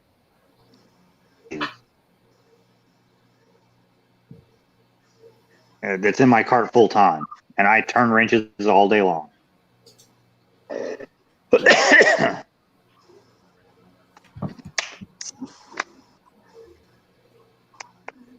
What about you, Client Grabs? Anything you want for for a the year? I've holidays used or that launches? plastic proto. Yeah, I don't. I'm probably just going to be looking for a welder of some sort. I'm not sure what I'm going to get yet, but I think that's what I have on my wish list for Christmas. It may not come true, but that and maybe some electric power tools. We'll see. Some people might say different, but I learned this a long time ago when it comes to welders. Don't go cheap. Do not go cheap when it comes to welder. Because the cheaper welders, you just don't get as good of a weld. Yeah, I'm going to be looking maybe for something secondhand, but we'll see what comes out. I'm hoping somebody's going to upgrade themselves, and then they'll want to sell their old one. That's how I bought my Lincoln Pro 140. I bought it from the guy for $300. He only had it a couple of years. But that's what What kind of way you think about getting? I wonder if cheap welder is good enough for starting. probably be a MIG. I tried one of those black Chicago ones one time, those cheap ones. I could not weld anything until I bought my Lincoln. I used to stick weld all the time, but I had that cheap Harbor Freight Lincoln MIG welder. I couldn't weld anything with it. Some people love it, but I've also seen those people that love it that say they're welders. I started with a Miller, but I wonder if I could weld just as good with a Chicago or whatever that Harbor Freight one is, because I'm a crappy welder anyway. Chances are you probably could. My next thing is, my shop's really too small, but I like to get a TIG welder and a plasma cutter. Every day, Fleet Tech asked what I was be welding. It'd really just be hobby stuff, things around the house. I know there's a couple things that I have to fix already. I got a couple friends that can do that stuff. It's just a matter of, sometimes you want to be self-sufficient. You don't want to bug them. You don't want to have them set up shop. And to me, sometimes you can get in at a price point. To me, it's almost more important I'd rather buy a secondhand, decent used welder and buy up on the gear, because having a better helmet, and all the extra accessories that you need around to hold things. Agreed. Although I have some, you can never have enough. So I'd rather not buy a brand new expensive welder and spend a little bit more in the accessories that I'm going to need anyways and have for a lot longer. So I think I just have to start looking around, but that's on my wish list for Christmas here. Yeah. Yeah, I got a lot of opinions. I'll just bite my tongue. Well, what are you looking for Christmas, Neil? What kind of deals you looking for? I don't really care for anything for myself. Christmas is more just for the kids. Well, they was just asking about the deals, like, because they'll get all the deals coming up on tools. If there's anything, you just kind of, if something popped up. I spent about $50 at Lowe's today, and I was pretty happy with what I got. So, You haven't watched that video yet. You kind of popped it before the live stream there, so haven't got a chance to watch that yet. yeah, I mean, Lowe's had some good deals. I don't get out there very often. And even I went to Walmart today and bought some things that were pretty awesome. But yeah, I mean, in terms of Christmas deals or stuff I need, I don't know. Ryobi always has great deals going on. If you're looking to get into a lineup and or are in that lineup, Milwaukee, those tools. I never really see Makita on sale. DeWalt doesn't excite me at all. So a lot of Ryobi and Milwaukee and Stanley and stuff like that. Oh, looks like 410 Autotech said he got rid of his Chevy Cobalt SS. Now I know there's a tool company out there. I can't remember which line it is that is telling you to do. Oh, it's Bosch. Bosch is telling you to do a breakup video. Yes. And you get some free stuff. 410 Autotech, will we be seeing a breakup video with your Cobalt? Because those are one of those cars that you either love or hate. They either have problems and nickel and dime you all the way out. But for you, since you work on it, work on cars every day, it's probably a little bit easier to keep something going.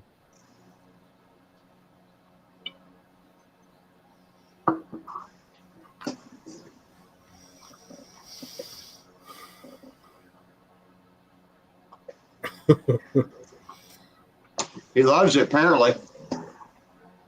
I'm surprised we don't see more of the tool community do the breakup video for the Bosch stuff. At least then you get a Bosch tool to try out. I had a lot of people text me and say, "Go do it," blah blah blah. I don't know. Some people are into giveaways. I'm not. I know kind of like the tools I want to try out, and giveaways are a lot of work, so I don't go for them that often. I've never really messed with Bosch before. Well, that one's Bosch. picking 1,000 winners. They don't have 1,000 entries. Yeah, in years past, they've never had 1,000 entries. Everybody that did it received whatever. What is the details on it exactly? I haven't fully read it. You just gotta @ Bosch and say you're breaking up with your tool. And I will say that today, if you haven't caught up, I got a new Craftsman hammer and pry bar. Oh, nice. It was under $20. Nice framing hammer, 20 ounce. Made in Taiwan, which is kind of weird. The grips are a lot different than I just did a video on some Craftsman hammers I've had for a few years, and the grips are a little harder, rougher, I guess. Like the old ones are like nice, soft, real soft there, But I mean, that's a badass looking fucking hammer. I will say that. The only thing I will say, it would have been nice. I know this is going overboard, and wouldn't be the same price. But if you came with those, if they would have just added a little rubber thing to go over the tip, it'd be a hell of a kit. But it already is a hell of a kit. I don't know. I'll have to test it out. Has that got the groove on the top of it for the nail? Yeah, I never really fucked with that much. They always seem kind of gimmicky. Sometimes it work.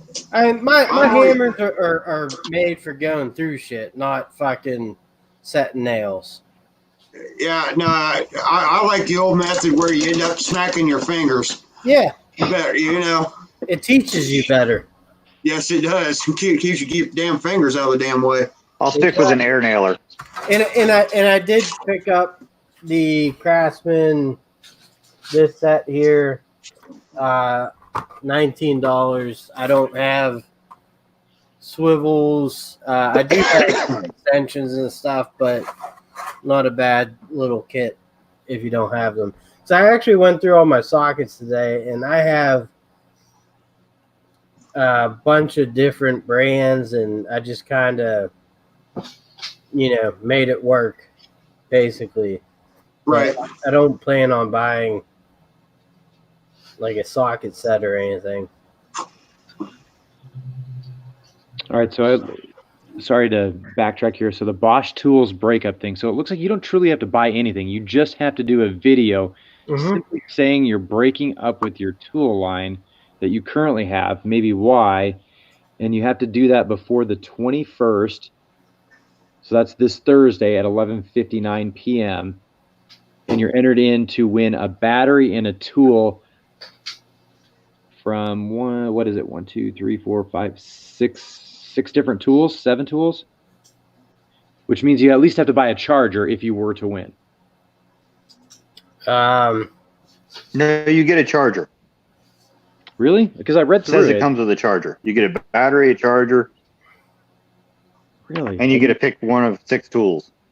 I think they have a vacuum. I'm planning on doing a video. Is a HEPA vac. Kind of like if you're drilling in masonry or whatever. I might do a video just to maybe get that one. Okay, so you're right. It looks like you do get the charger. I figure I'll do a video to try the Bosch tools. Why not? From what I've heard, great lineup. Especially Bosch probably has the only 12-volt lineup that could compete with Milwaukee for the most part. Now, is this on Instagram or is this on YouTube? What's this on, anyways? Instagram. Oh, there's Keeper, what's up? Yeah, so I mean, if you want to go out there and say I know I'll get some.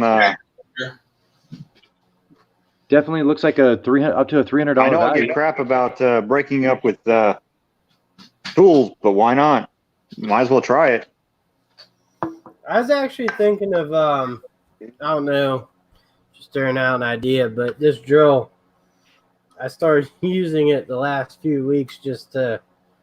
I'm trying to kill it, I guess, but I can't. But I might do a tear down and then a build back up of it.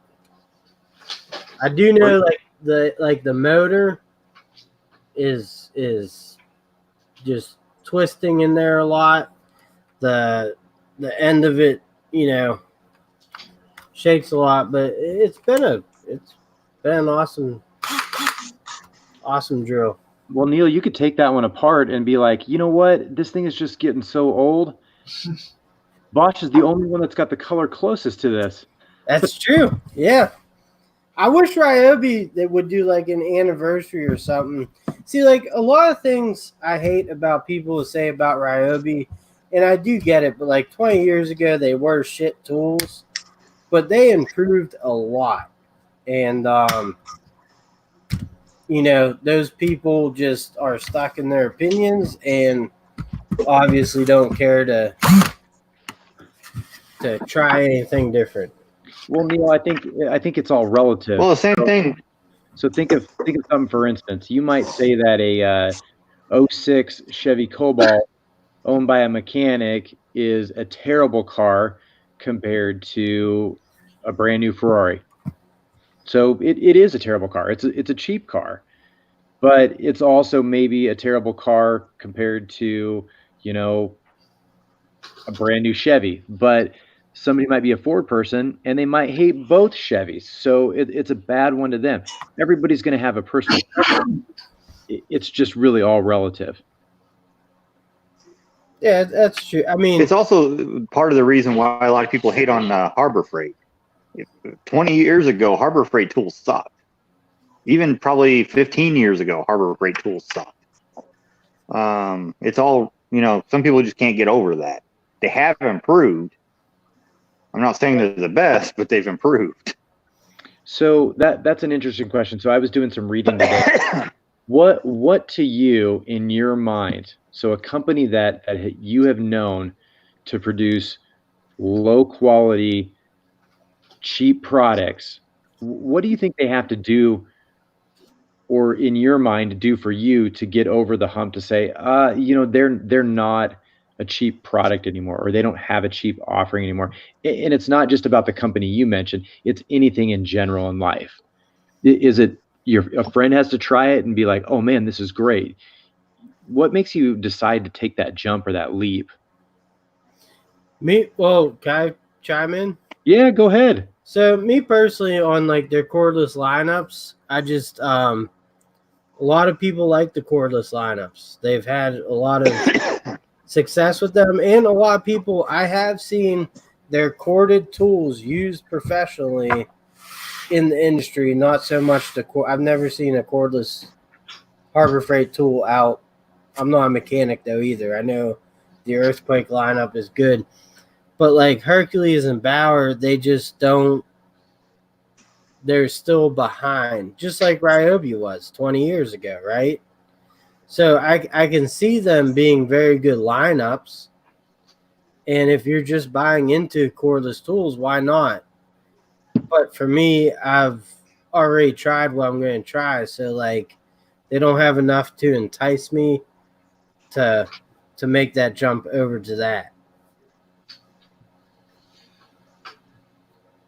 I think they probably do have to do what Harbor Freight's doing in changing the names to get rid of some of the stigma.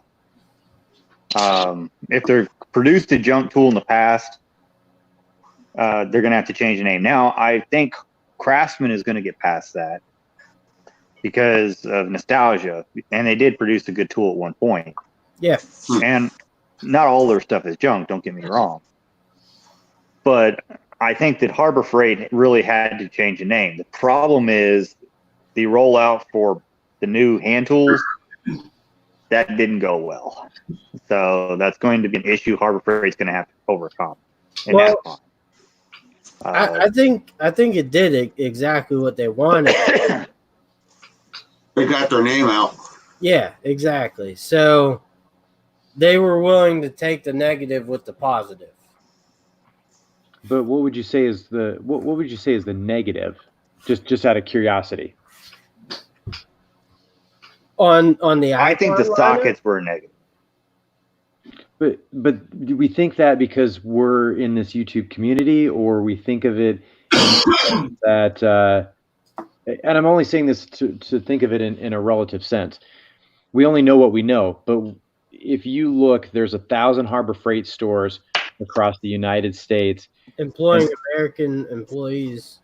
And I went to only 3 or 4 stores, and we'll say 50% of their Icon stuff was sold out. Is every store like that? I don't know. I only know what my stores were like. I think it's going to, they sold enough that it's going to pay. I think it's when they sell those tools, the Icon sockets, what's going to happen is those guys are going to take their junk tools. And that's what I'm afraid of. And because they weren't hardened properly or something. Either I don't know if it's a narrow group of it, but you can actually watch the Chrome have issues. They have issues with the quality of the Icon sockets right now. The ratchets actually seem tolerable from what I could see. I don't see where the problem is there. And Are they? technically, I've seen Quinn sockets that held up.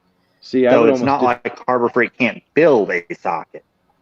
See, I almost disagree with that. I've had all of the flex head ratchets. I was able to create them and have them lock up. They had a warranty recall on those, but they haven't had any warranty recalls on sockets. And I've used some of the sockets in the torture test. And if you use them even in a torture test like that, I haven't seen any nicks or dents. And I'm not sticking up for those. I'm just really saying in the sense that when does a shitty cheap tool company actually move towards something more? And it's not just Harbor Freight in general. Think of it as like, you know, a Tecton, or think of it as you know, every tool company had to start somewhere to be where they're at today. Well, I'll chime in real quick. I actually think Harbor Freight was a poster child of doing it up until the socket failure. But I'm afraid that's going to pay them back on that. So is there really a socket issue?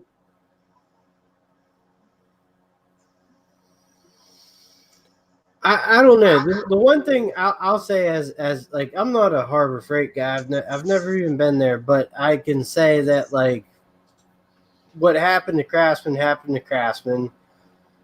Harbor Freight can jump into that market where something breaks, you go return it, get it warranted or whatever. Easy process. And I also think a lot of guys used the Pittsburgh Pro line, and it worked very, very well for them. So now they're pushing out an Icon line that might be a little better than Pittsburgh Pro. I don't know what's going to do to Pittsburgh Pro. But bottom line, in all honesty, I don't see any negative in it. I'm doing okay, Ray. I just need another one of these. I think that they were actually a poster child for getting over it to a point, and then the fact that I don't think they're going to hold up, the sockets aren't going to hold up on the original ones. If they replace them with good sockets, they may be able to overcome this. But that's going to be an issue.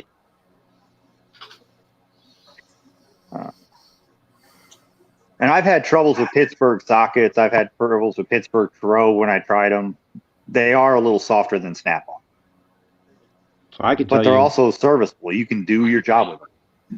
I can tell you right away that the Icon sockets are softer than the Snap-on sockets.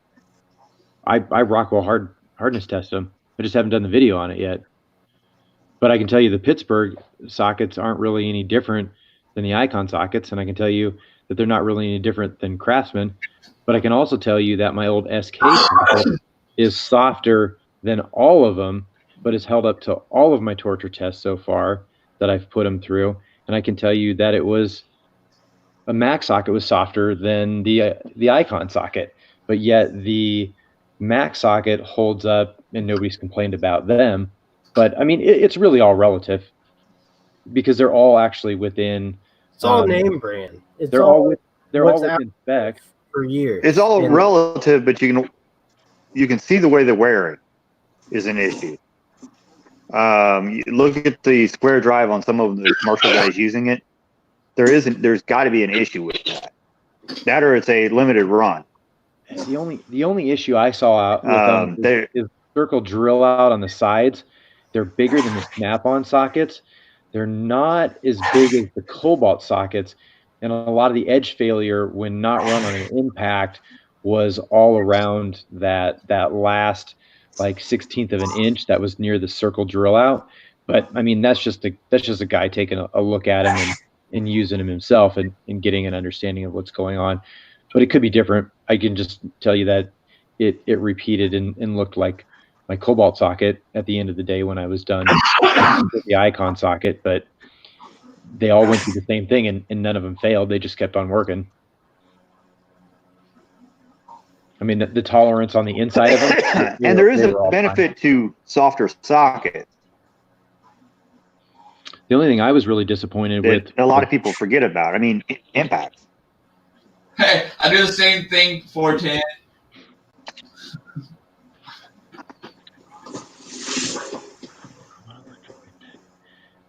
Yeah, I do. I've done that before, definitely. I think we've all done that before. Yeah. Yep, guilty all the time. Well, Neil, I know you have a Husky. 3 Actually, I have not watched a guy shred his hand.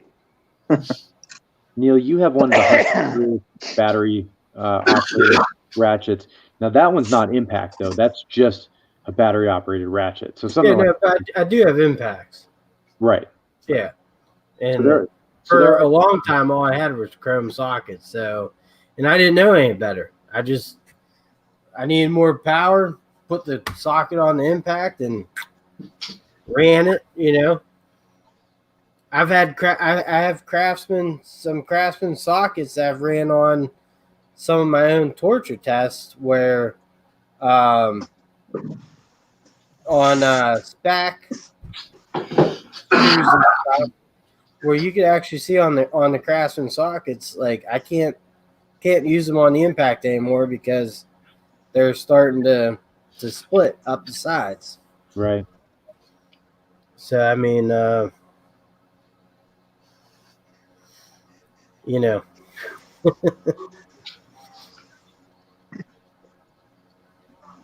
Those free tarps still don't last here where I live in Texas. The Texas wind shreds them tarps.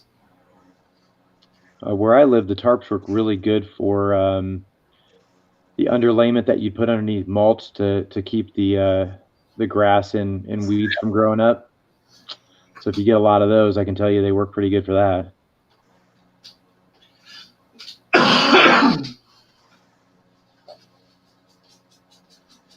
I don't have a cordless impact. I still use an Air one. I have yet to get a cordless impact. I probably should. Maybe one of these days I will. It is Ray. It's right here.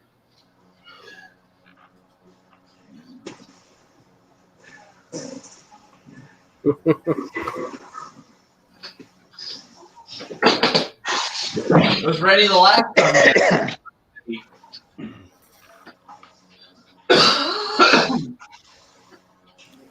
gonna grab some beers real quick. So we talked about professional tools versus crappy tool company. Maybe it was just me, but I think there used to be a Harbor Freight logo that said like something about ridiculously low prices for like quality tools. When I was at SEMA, I noticed that it now says Harbor Freight and like the word professional tools underneath it. So it's interesting to see them morph potentially with their name. But I guess we'll just have to see what we get out of them. I think their tools have improved. I mean, I'm now using Harbor Freight impact sockets. Yeah. And they do not seem to last as long as Snap-on. But if I got almost 10 years out of a set of Harbor Freight before they started breaking. We got 20 years out of a set of Snap-on. Let's be realistic. The money. I mean, they work. I will agree. I also think that helps them that they're starting to. They did start to do a lot better tools.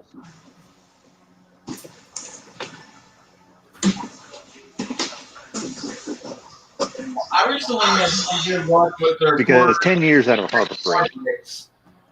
I broke a lot of star bits over the years working on small engines. Mostly the exhaust bolts on weed eaters was the ones that always broke off my star bits. But here recently, I got some of those Harbor Freight ones, impact 1/4 inch ones, and they held up to abuse. Oh, Brendan, were those the longer longer 1/4 inch? Oh, yeah, I've had mine for probably about 4 or 5 years. Those are pretty decent. I can tell you, I broke every single Stanley one I've ever got. Oh, yeah, the Stanley ones I've broken too. The only ones I had trouble with on star bits that I tried was Texan. For some reason, those sucked. I replaced them with Harbor Freight, and they worked. Now I've gone back to my Snap-on ones because I have them, but Yeah. the Harbor Freight start bits worked fine for me. I broke off the time, and that thing flew back and cut my finger real deep. Everyday Fleet Tech says, serious question. Why does Harbor Freight have to use Snap-on's name on everything? Why not make a name for themselves? I mean, don't a lot of companies do that? I hear you, Southern Bell. I think it's Sorry, really, guys. I think it's really just important because if you look at like say their Fortress air compressors, they compare that to DeWalt. They don't compare it to a Snap-on air compressor because I don't think I've actually seen a Snap-on air They compressor. got them. But they do have them. But I don't think I've actually seen one. Sorry, I was really trying to. I'm going through air compressors in my head, and like I don't think I've physically seen a Snap-on air compressor. I think they're pretty overpriced next to other air compressors. But Well, you have to give the commenter some credit on that one. Harbor Freight does kind of have some annoying ads by, let's compare this to the something that's even better quality, and act like it's better in the ad. Well, I think they're just trying to get they you. are kind of bad about that. Oh yeah, they're definitely. I mean, it's all marketing. Yeah, I mean, in some cases, I think if they just showed the price, though, it's like you can this instead of this is better. You know, just play up to their strengths instead of pointing out their weaknesses. or just do what Craftsman did. Fucking, we'll warranty anything out. That's why people bought Craftsman, is because you're typical. Because most people are DIYers, homeowners, whatever. And if their shit breaks, they just want to know that they could take it somewhere to get it fixed. That's it. That's what Craftsman built their shit off of. Yep. Yeah, they did. And it was they do that. American made. I don't have much Snap-on stuff because I don't want to get into payments. But for the Snap-on stuff I do have, there's like 10 Snap-on trucks around this area. So there's a bunch of Snap-on guys. So, but the Snap-on customer service is pretty decent too. So if you call them up, they're really easy to. As it should be. You're paying a fucking goddamn mortgage on that shit. But you're also paying a service too. Yeah, that's what I mean. Like, so they shouldn't, you should never have an issue getting anything. Good luck getting warranty on Snap-on once you lose a Snap-on driver. You'll wait months for the tool. See, that's bullshit. Every time I file a Snap-on warranty, I've got to wait 3 months. With Really? when you get a warranty tool. But you can go Harbor Freight and replace your shit right then and there. Help me. That was the second reason why I switched to Harbor Freight sockets for impacts. Robert, help me understand this. So, what do you mean file a warranty claim with Snap-on? It takes you 3 months. What do you mean? Like you takes them 3 months to get the tool. Like you mailed it to Snap-on? I call in because I don't have a Snap-on driver. Okay. Stanley. No, a lot of times they'll do it by photos, and it takes them forever to send me the tools. I do not get good service from Snap-on. Interesting. In fact, that was actually the reason I bought Harbor Freight impact sockets. The first set I bought of Harbor Freight was so that I could get by until I got a Snap-on replaced. So I've done, and they're sitting in a drawer somewhere. So I've done like 3 or 4 warranties this year with Snap-on, and of those 4, 3 were a direct replacement. They just basically mailed it to my house. They were all within 3 to 5 business days. I had my item replaced, and then one of them I actually had to mail back, and then they mailed me out a new one, all within 7 to 10 business days. That's just my experience. I can tell you, I've done a Snap-on impact socket. It took me like 2 months. I did a tap and die set. It took me 4. I'm annoyed with Snap-on service. Look at 14 Auto Tech. He's waiting 3 because I would make a living. Wow, 3 months for a T40 tour. Yeah. Yeah, that's ridiculous. That is ridiculous, actually. For a 15/16 socket impact. Wow. That's a common size. So basically, any tool company that fucking says this shit, people have good luck and bad luck. I mean, you know? I'm not loyal to any brand because, let's be realistic, they can provide crappy service too.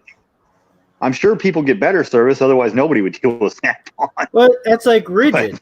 Rigid on their cordless tools guarantees like a flawless blah, blah, blah.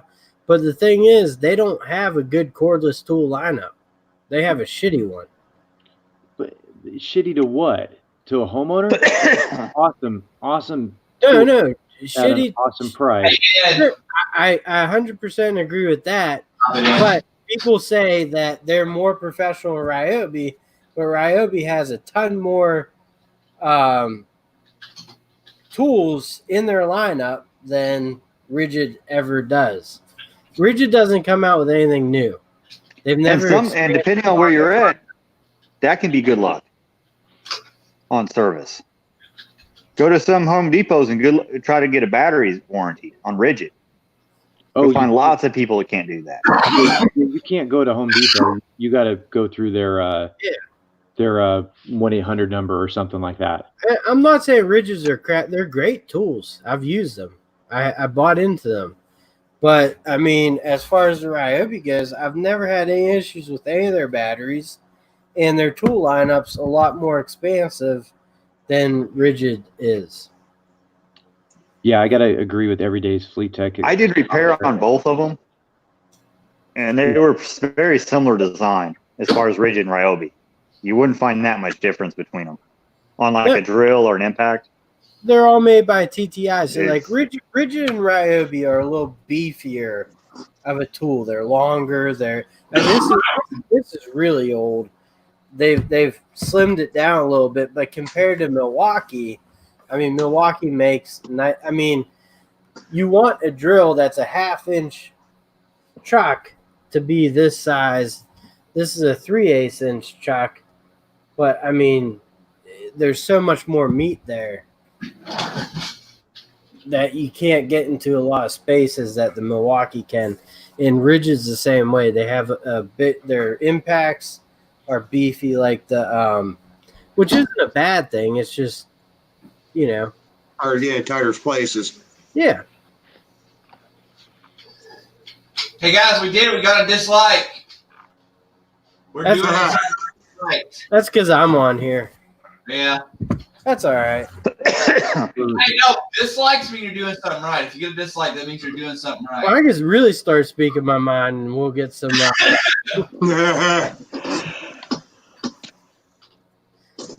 So Everyday Fleet Tech did say, 30% of why people go on a truck is the service. If the service isn't there, well, then it's worthless. That's pretty much true. Like I said, I was thinking about some things on the way driving back, and I was almost thinking that from my standpoint, looking at some of the tools that I buy, I might almost have to just say, you know what, all the tools I buy going forward, I can't consider a lifetime warranty on them at all. I got to look at the price and say, which do I think is going to be the best tool for the price that I'm paying for? Because, warranty is one of those things that you look at Craftsman, the way it's at and the way it went. It's not the same tool. Even if you were to warranty it, you don't get the same quality of tool that you'd get 10 years ago. I agree with you 100%. I don't care about warranties in my field. That's just in my field. If a drill burns up, it burns up. I gotta buy a new one. That, I'm not, because they fucking give you the runaround most of the time in my field. So cordless tools and stuff, I just buy what I think's gonna last me, and so far it's paid off pretty well. I'd just like to say for a second here, Neil, we have the best bagel content on YouTube joining the live stream tonight. Yeah. Dan McCavitt's Tools and Bagels. How's it going, buddy? I'll fucking fight that asshole anytime. Mike Hodge, RM subbed. So yeah, to me, you know, the warranty, you got to look at it and say, you know, if I was 410 Autotech and I waited 90 days to get a T40 bit replaced, I would have had to buy one or two or three of them by then. That's Yeah. that's the reality of it.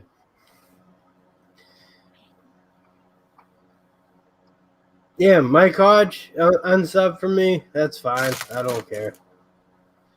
Oh, he'll be back. Don't worry. He always is.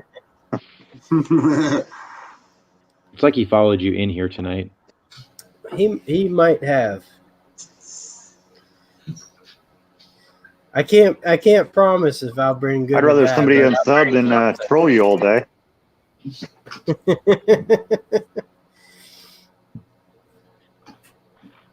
I almost quit YouTube to become the biggest troll ever. That's a joke. But then you didn't quit and you still stayed being a troll. I consider myself fighting the good fight. And I do too. This is just for fun. It's a good time. And when it's not, then you should not do it. I 100% agree. Yep. It's not like I don't get trolled. It's just like there's Guys. some, yeah. Nah, trolls, they had nothing else better to do. Their lives are miserable. They want to try to make somebody else's life miserable. Well, it's just a fucking few stagnant channels that you know, got to do it to try to keep themselves relevant. That's the unfortunate part. It's not even. I think a troll can add to your channel. I've never been trolled by like a person, man. Just other channels, and that really pissed me off because I mean, at that point, just fucking don't watch. Hey, the way I see it, Right. the trolls come in here to watch. That means they're watching it, so they're giving me watch time. So they're really helping my channel. Well, that's true. Yeah, if they even give you a thumbs down or they say something, Yeah. they're still helping your cause. And actually, on one of my videos, I end up pinning them to this top of the video, gave them a like and everything else. You know, hopefully it pissed the fucker off. It made my day, you know. Well, and that's a good way to look at it. If it makes your day, then that's great content. That's great interactions. But when it's not interactions that lift your spirits up, make you have a better day, then it's not fun anymore. Yeah, you're right. Set.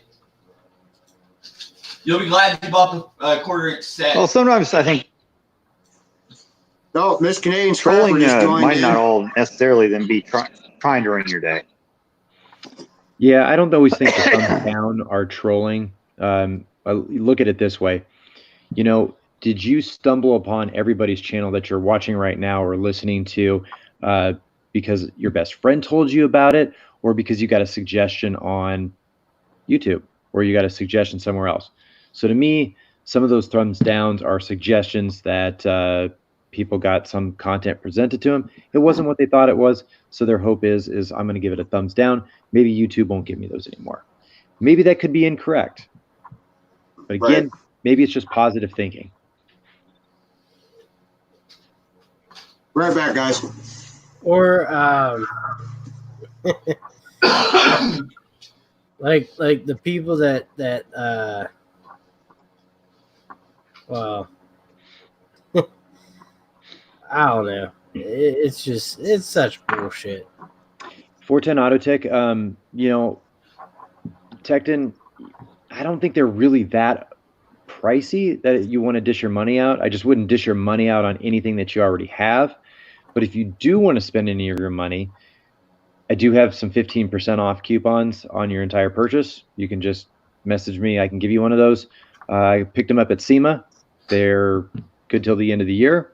And if you want to try something out, great. If you don't, I'm going to throw them away anyways. So I have a couple left. If you want one, I do know they don't really run any Black Friday deals.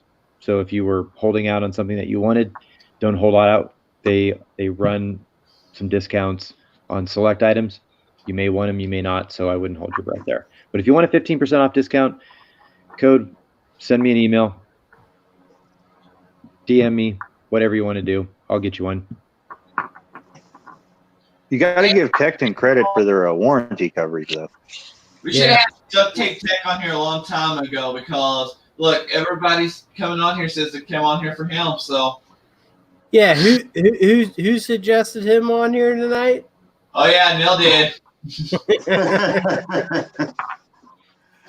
Yes, Miss Canadian Scrapper. I saw she come on here from Southern Belle.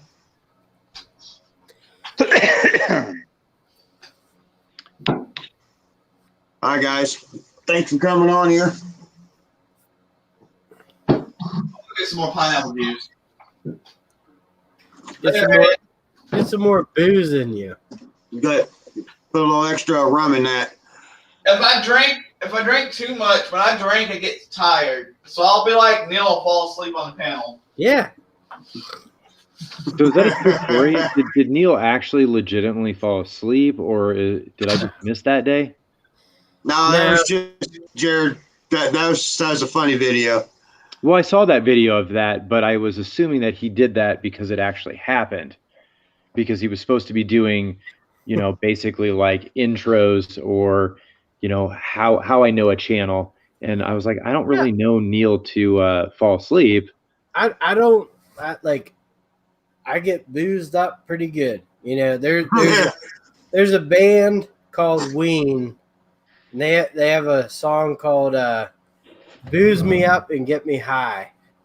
And that's kind of my motto for live streams. But Duct Tape Tech, you got awesome. I thought Fuzzy was the only one who passed out on the live stream.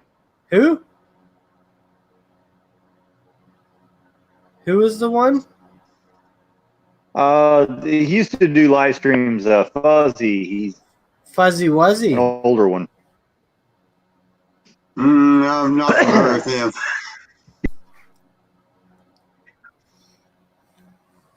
Yeah, I don't know. I don't think he's done videos in a long time.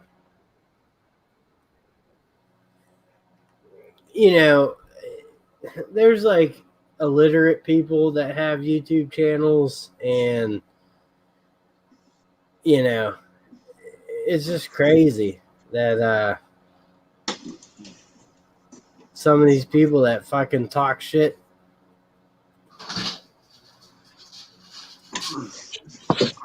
No, but Jared's video, I think he was just kind of doing a parody of everybody. That's a great video. I 1,000%. Like I actually kind of think it lightened the mood of the Tool community. Yes. Kind of took some relief. Yeah, it did, because it's starting to get a little intense there for a while with the Tool war going on. It was in good fun when it was done. It was just, it was in good fun, The Tool war is still there for some reason, but yeah, I mean it still is, but it lightened it up at least for a while, anyways. Yep. Man, I thought I came back from Vegas. I just loaded the chat. Sorry, Knox. You're right. It was Harley.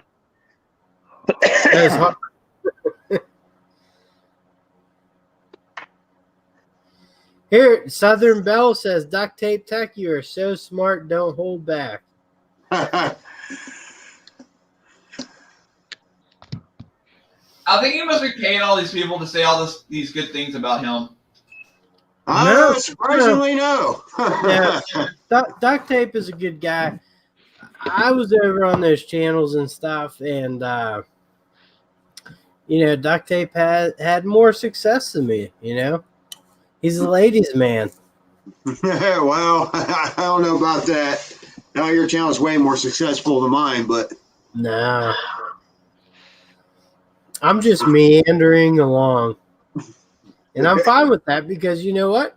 I'm having fun doing it. Yeah, my channel. I kind of bumble along. You watch my channel. I bumble along. It's whatever I decide to get into that day. Well, I always say that the energy you start out with in your videos and then you can tell you're kind of. Well, you're not that much older than me. A couple years.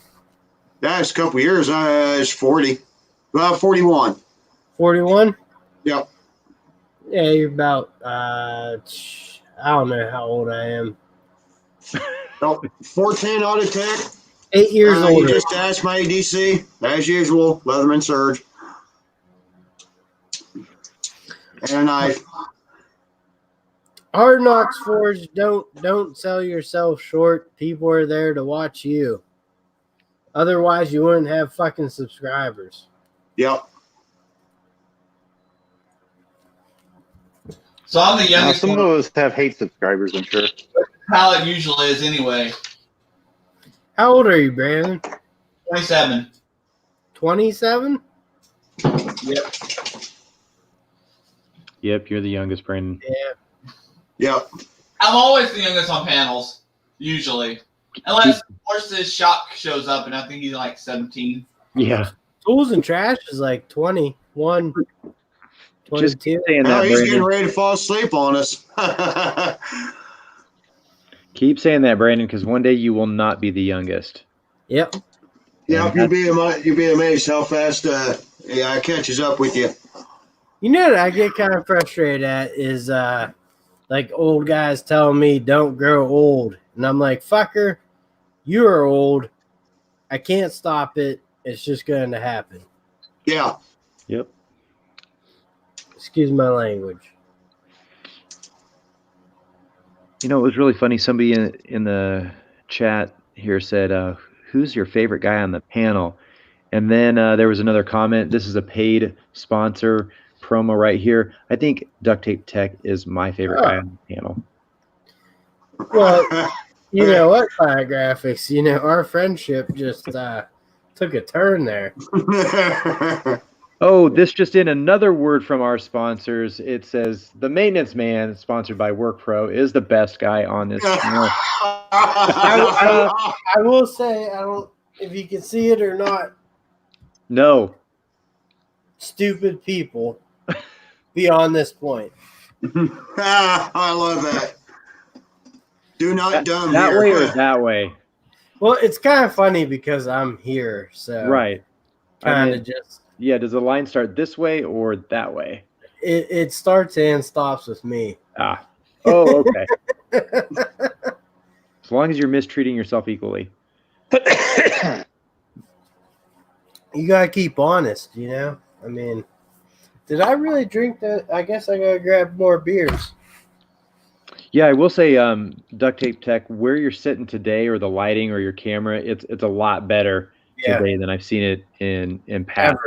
So whatever you're.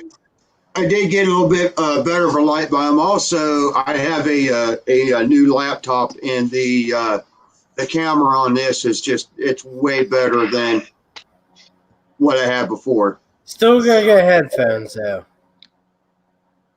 Do I now? Yeah. The headphones or something. I don't know. No one else here has headphones on. Right? No, I don't. I hear everybody fine. Why do I keep getting feedback? I got an earpiece in. Yeah, every once I get a smidge of feedback, every rare now and then, not all the time. Headphones. All right. I'm going to get me one of those cool podcast mics that just looks cool to set in front of me. Listen.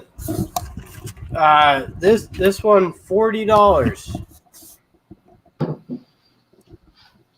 The blue, yeah, I looked at those. Go to Walmart. I mean, I don't know how it sounds. I don't know if it sounds any good, but for the price, I got like a little Jabra USB speaker that off eBay for like $40. I'm using the mic off my webcam right now. That's what I'm using. Yeah, I swear this laptop has is all I'm using. Some of the newer laptops are pretty good. They got the noise canceling all built in the microphones. They actually got like 2 microphones right up by the top of the camera and everything. They're pretty impressive. Yeah. Southern Bell's telling you to share your knowledge, Duct Tape Tech. So what do they want to know then? I don't know. whatever they want to know. Hopefully you can share it here pretty soon. It's getting to be about 50 degrees in the garage, and it's if we're gonna pull out, we're at 60. All right, well, let me see what we got here then. It's probably about 60 degrees in here, but that's cold for me in Texas. Neil, that's hilarious. I got 68 in the room here right now. Using my thermometer. Yeah, I come with more old I school. can't see it, but Oh, I like that. The backlit on yours. I'm gonna have to get a new non-contact infrared thermometer. so this was the first one I bought off of Amazon, and it was about $15, and it's a lot better than the General that's sold at Home Depot for the same price, because the General is about 4 degrees difference than this, and I know this is more accurate. I got a one. What brand is that, Neil? It's HDE, but Okay. I have a Work Pro one. How's the Work Pro one work? Is it pretty good? The backlit screen, everything's just so much more professional. I thought about getting one of the Work Pros. The ones I got, it does pretty good, but sometimes I don't think it actually hits where the pointer's aiming at. That makes sense. Well, Because I can hit a steam line with it. When people complain about their heat in the winter, and I go in their apartment, I shoot it, and I go, it's 76 degrees in here. I don't know what your issue is, so calm down. Right. So I got one. We got work now. I don't know. It just seems like it doesn't seem like it aims right. It's the best way I could explain it, because you can aim it at something. It should be like 250 degrees, and it's, you're not getting the temperatures you should be, and then somebody else come with the same damn gun, and it's like, boom, it nails it. I don't know if it's just old and wore out, or something's probably just old and wore out. Could be. Because we can take a couple other guns and shoot it, and everything's fine. So I think it's kind of a hit and miss. I got my tent gun for free. My sister's friend needed her catalytic converter checked on her car, and my other temp gun was broke, so she bought me one so I could check her catalytic converter. I'm not sure a temp gun should actually wear out, though. No. Probably out of calibration, but it shouldn't wear. No, it didn't wear out. I dropped it. Later, Slots and Lawn Care. Thanks for jumping in. I think the one we got here at work is, of course, the one at work. Everybody uses it, gets banged around, tossed around. It's probably just out of color. It's older than hell. I don't even know what the make is. I mean, that's how damn wore out the damn thing is. Well, I just ended up taking my own in and using it. I got something pretty neat to show you guys. I bought this today. It's a Hyper Tough light. Okay.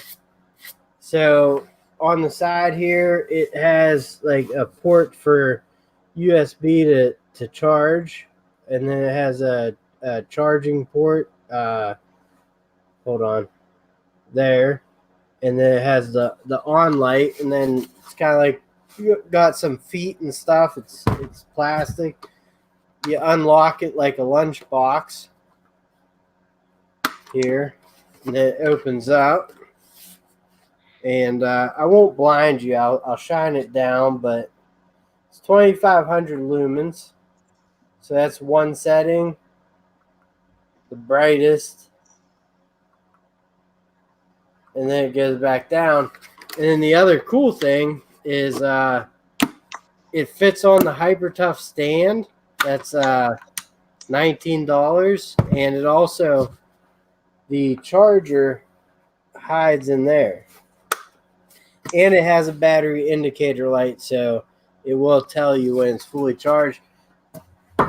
That's my new YouTube lighting for when I shoot videos and stuff, but I thought it was pretty cool. That's very nice. Well, I'm very thankful that one doesn't have the flashing strobe light on it. Yeah, it won't give you a stroke or epilepsy or. But see, somebody in the chat mentioned a good office chair. Is it right there? And things of that nature. Yeah, I probably got a second what Amos said about a gaming chair. I can tell you, I've tried to be cheap and buy like the $99 or $49 chairs and never had really any good luck with those. I think I've always ended up going to like a name brand store or even Costco and buying one of their more expensive chairs. Hard Knocks Ford says, I heard Hypertough is getting rid of, or Walmart's getting rid of Hypertough. Is that a BS rumor? The cordless tool lineup is coming in. They do make hammers and stuff or whatnot. I think they're just trying to get some direct competition versus each brand. The only thing that's kind of strange, though, is the heart is Ryobi tools. They're Ryobi tools, but they have a 20-volt slap-on, slide-on battery, not the torpedo up in the handle style. They're more like a DeWalt. So I don't know what they're doing with that. They got so much fucking money. They could, No,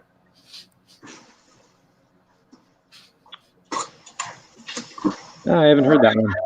I guess I'll have to keep watching. I know they always start clearancing out things or changing seasons. So there's always some sales on Hypertough stuff going on. That'll be interesting to follow. Yeah, definitely. All right, real quick, Southern Belle just asked me a question. I think anything's going to be a rumor until you see it. Southern Belle just asked me a question. Which one of my most, or one of my handiest tools, or I use it for kind of like a troubleshooting at first till I go get the real tools. But Southern Belle, my Leatherman Surge is usually the first tool gets pulled out and used. And then from that, the toolbox from whatever I need after that.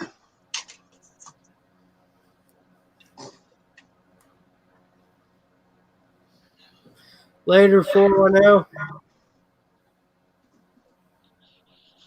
Later, 410. All right. Good night, 410 Auto. Well, I'm going to be wrapping it up here too. So since we're all showing off some tools, I've had pretty good luck with this little Lutz 4-in-1 screwdriver. Yeah. I got a Stanley, looks just exactly like that. Yeah. It says Stanley on it. I don't know who the actual manufacturer is of these, but I know this was rebranded as like an Ace Hardware brand before as well. And it's just been pretty handy for me lately. I got this in my pocket. Same thing. Except the one tip is black instead of yellow. Yep. But it looks just the exact same thing. So again, had pretty good luck with that one. I know they have some that look similar to it. The caps on this one, anyways, I've probably had this for well over 2 years, and the caps on this still remain pretty tight. Pretty tight, yep. Which is that I like about that. Now there is an Ace Hardware brand, because I picked this up actually at Ace Hardware. There's an Ace Hardware one that's like a harder plastic, and the caps don't stay on that one. Not that you need the caps to stay on there, but I do like the cap that stays on there when it does have the clip on it, which thankfully has not broken off yet. Nice. But I've been using this for some smaller electronics and things like that lately, and this has come in really handy for me. Later, Miss Canadian Scrapper. Thanks for stopping in. Yes. Have a good night, Canadian Scrapper. Actually, she just last week got her channel monetized. That's cool. Congratulations. That's awesome. That was really awesome. That can be a tough process because you never know. It's completely out of your hands. Just because you make your sub count and your hour count, you hit the I want to monetize, you go through the process, and then you wait. And it specifically tells you that it could be like 15 days or more. Right. And then you just keep waiting. They have one hell of a live stream I missed, but I guess they have one hell of a live stream. Night, Southern Belle. We'll catch you later.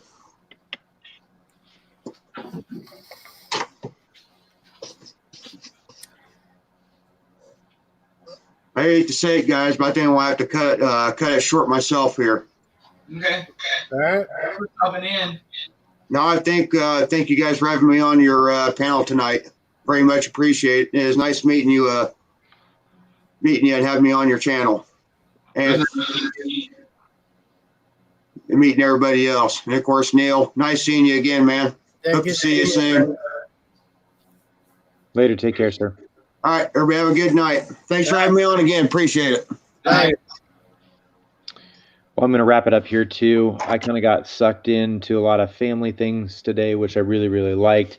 And then yesterday I started watching Shooter on Netflix, and it's kind of really sucked me in. And I'm on season 2 now, so I got to get through season 2 and season 3. Just one of those, sniper kind of movies where guy was framed for, an assassination that he didn't do, and he's tracking it down. I've already seen the movie. I already know what's going to happen, but I still got to watch it anyways. Miss Canadian's rapper got monetized in 1 week. That's crazy. Sure. That's the fastest I've ever heard of anybody getting monetized. Guys that have waited months to get monetized. Yeah. Mine was probably like 21 days, give or take. Because I went back and read everything, and then you start Googling it, and you figure out what's going on, and they're like, it's a lottery. They legit have a process of a waiting time, and then it's like apparently humans actually looking at the stuff and reviewing your channel. I'll probably never get there. Never say never. Nah. But YouTube will be dead by the time I get there. I'm not sure I want to be monetized. hey, in the end, it's as long as you're just doing it for fun. If you make a couple cents here or there, you're not going to get rich off this unless you really, really try and have something go viral. Other than that, again, you just need to be doing it to have fun. Yeah. I hear you don't make money until you get up into the 100,000s range. You really start making more real money. I still don't think it's like people. Yeah, but they can cut it off at any time. You get used to it. I mean, think of it as it's all relative. If you could produce content that cost you $0 to make, then you're going to make a big profit compared to somebody that says reviews tools that they have to buy on their own, that they break on their own, that they have to take time to warranty out, that they have to do all these things. That's a very expensive hobby. That's a very expensive thing to try to make money on because you have an added expense. But if you're able to do something that you're already doing, it becomes a lot easier to make money on it, if that makes sense. Yeah. Hey, if I ever get where I make a couple dollars to help pay on some projects, I'd be okay. But if not, I'm okay too. So. I mean, me and Brandon are kind of growing together here. So. We're always neck to neck in subs. Mm-hmm. But who was that earlier? Was that you, Robert, that mentioned that Instagram was paying off in the sense that there were more contests on there that you won compared to YouTube that made Instagram worthwhile? Somebody mentioned that earlier. Yeah, and the reason Instagram probably pays off is the big companies give away stuff. I feel bad entering contests where the YouTuber spends his hard-earned money on this stuff, but like Bosch, I don't care. I'll take their free tool. Why not? I don't have any sympathy or things for it. But YouTubers do it. Like I've done giveaways and I wanted to do them, so I don't think anyone should feel bad. I've actually got one of your prizes. Yes, you did. How's that? Is it still working or? My hair's dry. That's awesome. I think I've only won a YouTube. I mean, I got a pair of gloves right here that I'm wearing today, free for Instagram. Nice. So I got gloves like that I won from Rotary. These were just take a picture of a pair of gloves and you get a new pair if you're a ratty. Yeah. So they gave free pair of gloves. Well, those are things we need to share. I got some free stuff from Gear Wrench. I got I think I've won a prize from Gear Wrench. Trying to think of who else. I probably got $300 in stuff this year from Instagram Nice. that I could think of. I won from Rotary. Oh. Those I won that sticker from Christ Ironworks, and then up there that Christmas card and stickers I won from Red Beard's Garage last year at Christmas time. I wish I could say that my winnings were just as well. Yeah, The one thing I won like a little socket set from Motivex Tools from 410 Autotech, who was on here earlier, and I liked it so much then I bought the 3/8 and the 1/2-inch drive set.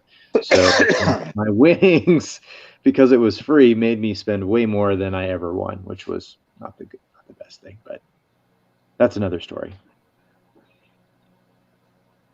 I don't know. I like watching a lot of YouTube stuff. I actually don't enter typically the YouTube stuff. I don't know why. I enter the ones where it's kind of hard not to. Like if you're showing support for a guy and you get a free prize, I'll enter those. But yeah, because I like to make comments on people's videos I like for the most part. But I'm not perfect about it. Like I don't think I've left too many comments on clients, and I've watched all of his videos lately. He's just on a live stream where I watch in the back. But well, I appreciate you watching it. I wasn't sure how those were going to turn out when I was at SEMA. So some people were like, it's out of focus. There's something wrong with your camera. I'm like, sorry, man, don't have any control over the connection or how YouTube's going to pick it up from within SEMA. I'll be 100% honest. I have like a lot of content of yours I gotta catch up on. Hey, no worries. Don't worry about it. It's there. Yeah, I know. It's just like you pumped a lot out, like a lot more than I was expecting in a short amount of time. And hey, that's what I went there. I went there for business. Whether or not you get a comment from me depends on when you post the video. If I'm on a break, I'll sit there and I'll type a comment. If I'm busy, it'll play the next video before I think about it. So that's typically whether or not I leave a comment. If I don't like somebody, I just don't watch their videos. That's why Robert never comments on my channel. On the comments on the stuff on SEMA, if people want great, perfect video content all the time, they shouldn't be watching YouTube. Perfect pictures and all that. It's the content they should be after. Those guys will never be happy. Hey, Nate, you figured out that plasma? Yeah, some of that was just, and Neil, I still got like 50% more stuff to go through for SEMA. But the tough thing is like, there's so many name badges that I capture, and I feel really bad that they're on there. And I don't want to put a lot of content out there. Some of it, if you don't see their face, it's one thing. So, I got a lot of material that I wasted, which is a learning experience. So I'll just have to video things a little bit differently. Instead of shooting like straight at, I got to come down. So it's more about Later, Joe. Try to be more about the tools rather about the people and the surrounding on them. I'm going to definitely have just a couple straight up, what would you call it? Just a straight up demo sales pitch. Whenever you go to something like that, there's always those things. And some of those might be interesting. Some of those might just be content. But there was one on some drill bits that were pretty cool. I probably never buy them myself personally because I have a bunch of drill bits. But man, the drill bits, they were drilling through rotors and concrete cinder blocks, files. It was just, it's pretty crazy. And I'm sure I've seen one before. I just never saw it on video. So I don't know. I might throw a couple of those out there too and see where they go. But there's nothing like a demo hard sell when you go there to SEMA. Because, they're out there for business too. Yeah, absolutely. You know what I hate about going to some events? Some events you go to and you want to shoot YouTube videos, they're blaring music. That really sucks. Yeah, that does happen.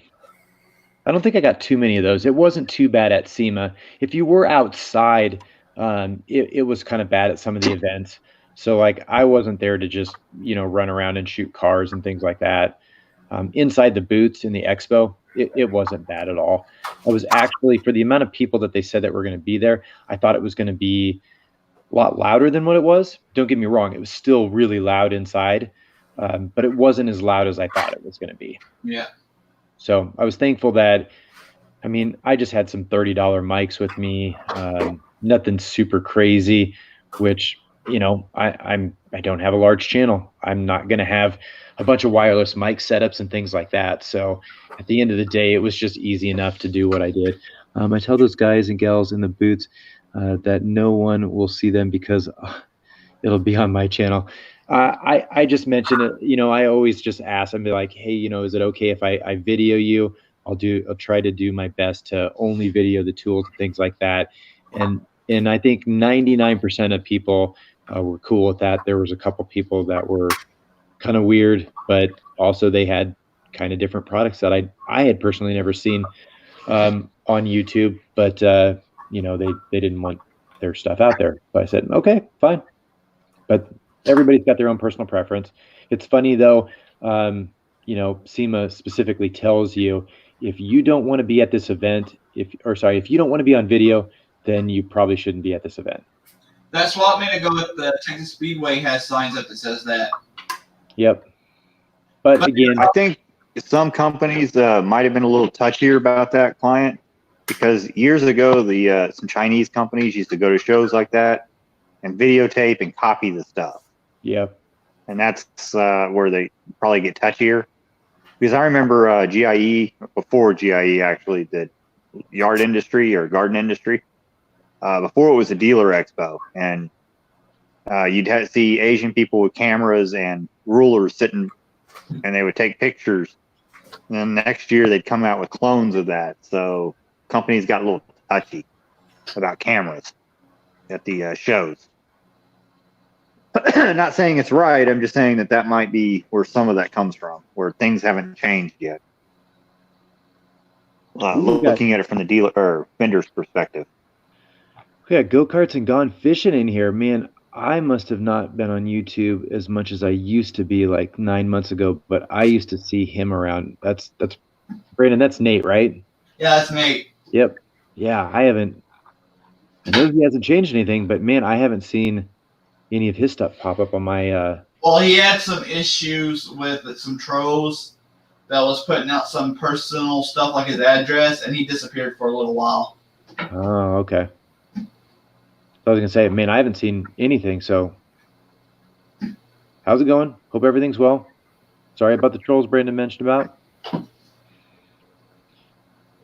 Yeah, years ago it used to be like, forgery and copying things was flattery. Now it's like, unfortunately, it's business. It's reality. Whoever can copy whatever sells great and take away market share, that's not necessarily a cool business model. Yeah, there was a lot of supers there. I didn't really actually get a chance to check them out, but I know there was some. There seemed like there was a lot of more Lambo stuff that I walked past. And I was for whatever reason I was in the truck area too. There was one area, and I think it was probably about 5 or 6 football fields long, and it was all tires. It was the biggest tire expo booth I had ever seen in my entire life. You literally just walked 5 to 6 football fields, and all it was tires.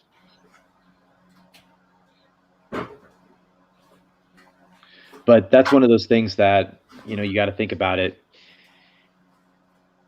Tires are a pretty important thing. You kind of need those on your car. It doesn't go. You never go to a dealership and they never hard sell you on the tires. They're not like, check out the tires on these car. Oh man, these have the best tires. Nope, it's never that. It's about the paint. It's about the engine, stuff like that. But tires are pretty darn important. So that was something interesting when I went to SEMA and saw 5 football fields worth of tires. Yeah, tires are around. They kind of need to be. Fan club president. Yeah, Neil, I was just talking about SEMA where I walked one of the basically expo halls. It was about five football fields long, and all it was tires.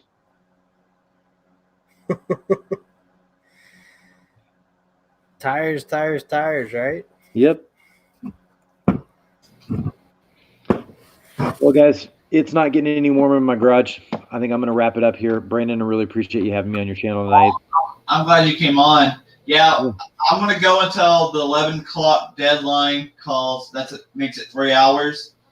And I'm going to call it night after that because I always try to go until 11 o'clock. Alrighty. Sounds good. Neil, Robert, thanks for joining in tonight. Talk to you guys later. Always good seeing you. Have a good night. Later, You Chris. see me passed out on here. I think I'm going to cut out too. Robert. Who? All right, yeah. Yeah, this is late for me. All right. I mean,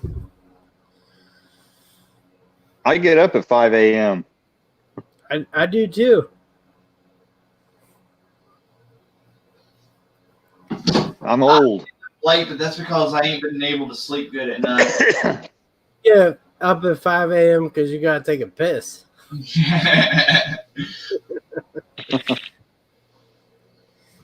We start working, it's brighter, and it's, in the summertime it's cooler. Yeah. Get in that habit and you just live with it. Well, that's how I work in the summertime. Right here in the morning and at night. During the hottest part of the day, I'm inside. It's just too hot here. I like starting my day with the full retail store. I don't get that option, Yeah. so I have to. But I can get stuff done. In the evening, I'm so annoyed with people that it's easier just to work in the mornings. Yeah. Before people start pissing you off. I think that's why you get salty as you get older. for sure. You know, Heck, I ain't met a. people are not always reasonable. Nope. Thanks for joining us, client. I think I ain't met a lawnmower tech that ain't a little grumpy yet. And I used to not be such an asshole towards people out in public. See, I'm pretty nice on here, and but dealing with customers, I've learned to be more of an asshole because if you don't, they try to walk all over you. And it's sad. People don't. Again, I actually think it's lack of education, and you watch YouTube videos and everything's simple. Yeah. And it doesn't work that way in reality. So I think it's more customers don't understand. But with our business, we'll actually, here lately especially, we'll get calls asking us what's wrong with my mower so I can buy the parts on Amazon. Oh, yeah. It's like, we can't afford to staff up for tech support for Amazon. I can't pay somebody for that. I got a call. We got to make a living here. I got a call one time, and they asked me how to remove the governor off a push mower so they get more RPMs to cut grass.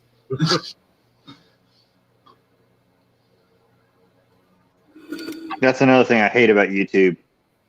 You get out of the torque curve and your motor will fall on its face. You don't have the torque to cut grass.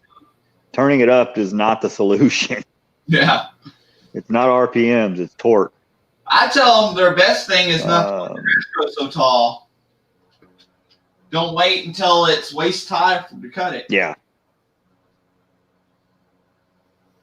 That's hard on your blades. But that, I think, comes from some of those forums and people that don't know what they're talking about saying, oh, you turn up the RPMs, it'll cut better. Most of the time it won't. There's a few instances where the deck's too slow. Yeah. But most of the time it'll take you out of the torque curve and make your engine run like crap. Wear out too soon and not have any power. Yeah. Because torque is what cuts grass, not necessarily RPMs. Exactly. That's why if you have if you run a V twin or an opposed twin, you got a lot more torque for cutting grass than you would with a single cylinder motor. Yeah. And that's where they've improved mowers a lot, but it's still, and I shouldn't say it's torque that cuts grass because it is RPM as well, discharging and everything like that, but it's not what some people think it is. Yeah. Some people think the harder you push that engine, the better it's going to run, or the better it's going to cut grass, and that's not necessarily the truth. Yeah. There's a lot more to it than that. Again, that's probably why I don't make YouTube videos on lawnmowers, because that's not the popular opinion. Yeah. I got a couple of how-to videos, but I ain't done many how-to videos. I figure there's so many people that's already did the how-to videos, then what's the point of doing a how-to video? All right, boys, we calling it a night? Yeah, let's call it. I'm not going to do any how-tos on mowers. Yeah, let's call it a night, guys. Brandon, another awesome All right, have a good night. one here.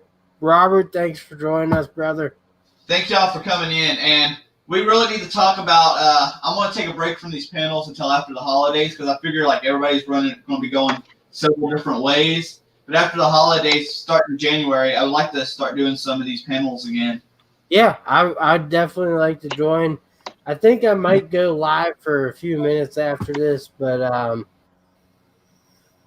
yeah, I'd rather be on your panels than on my channel. Well, we did good because we got 2 dislikes, so we did really good tonight.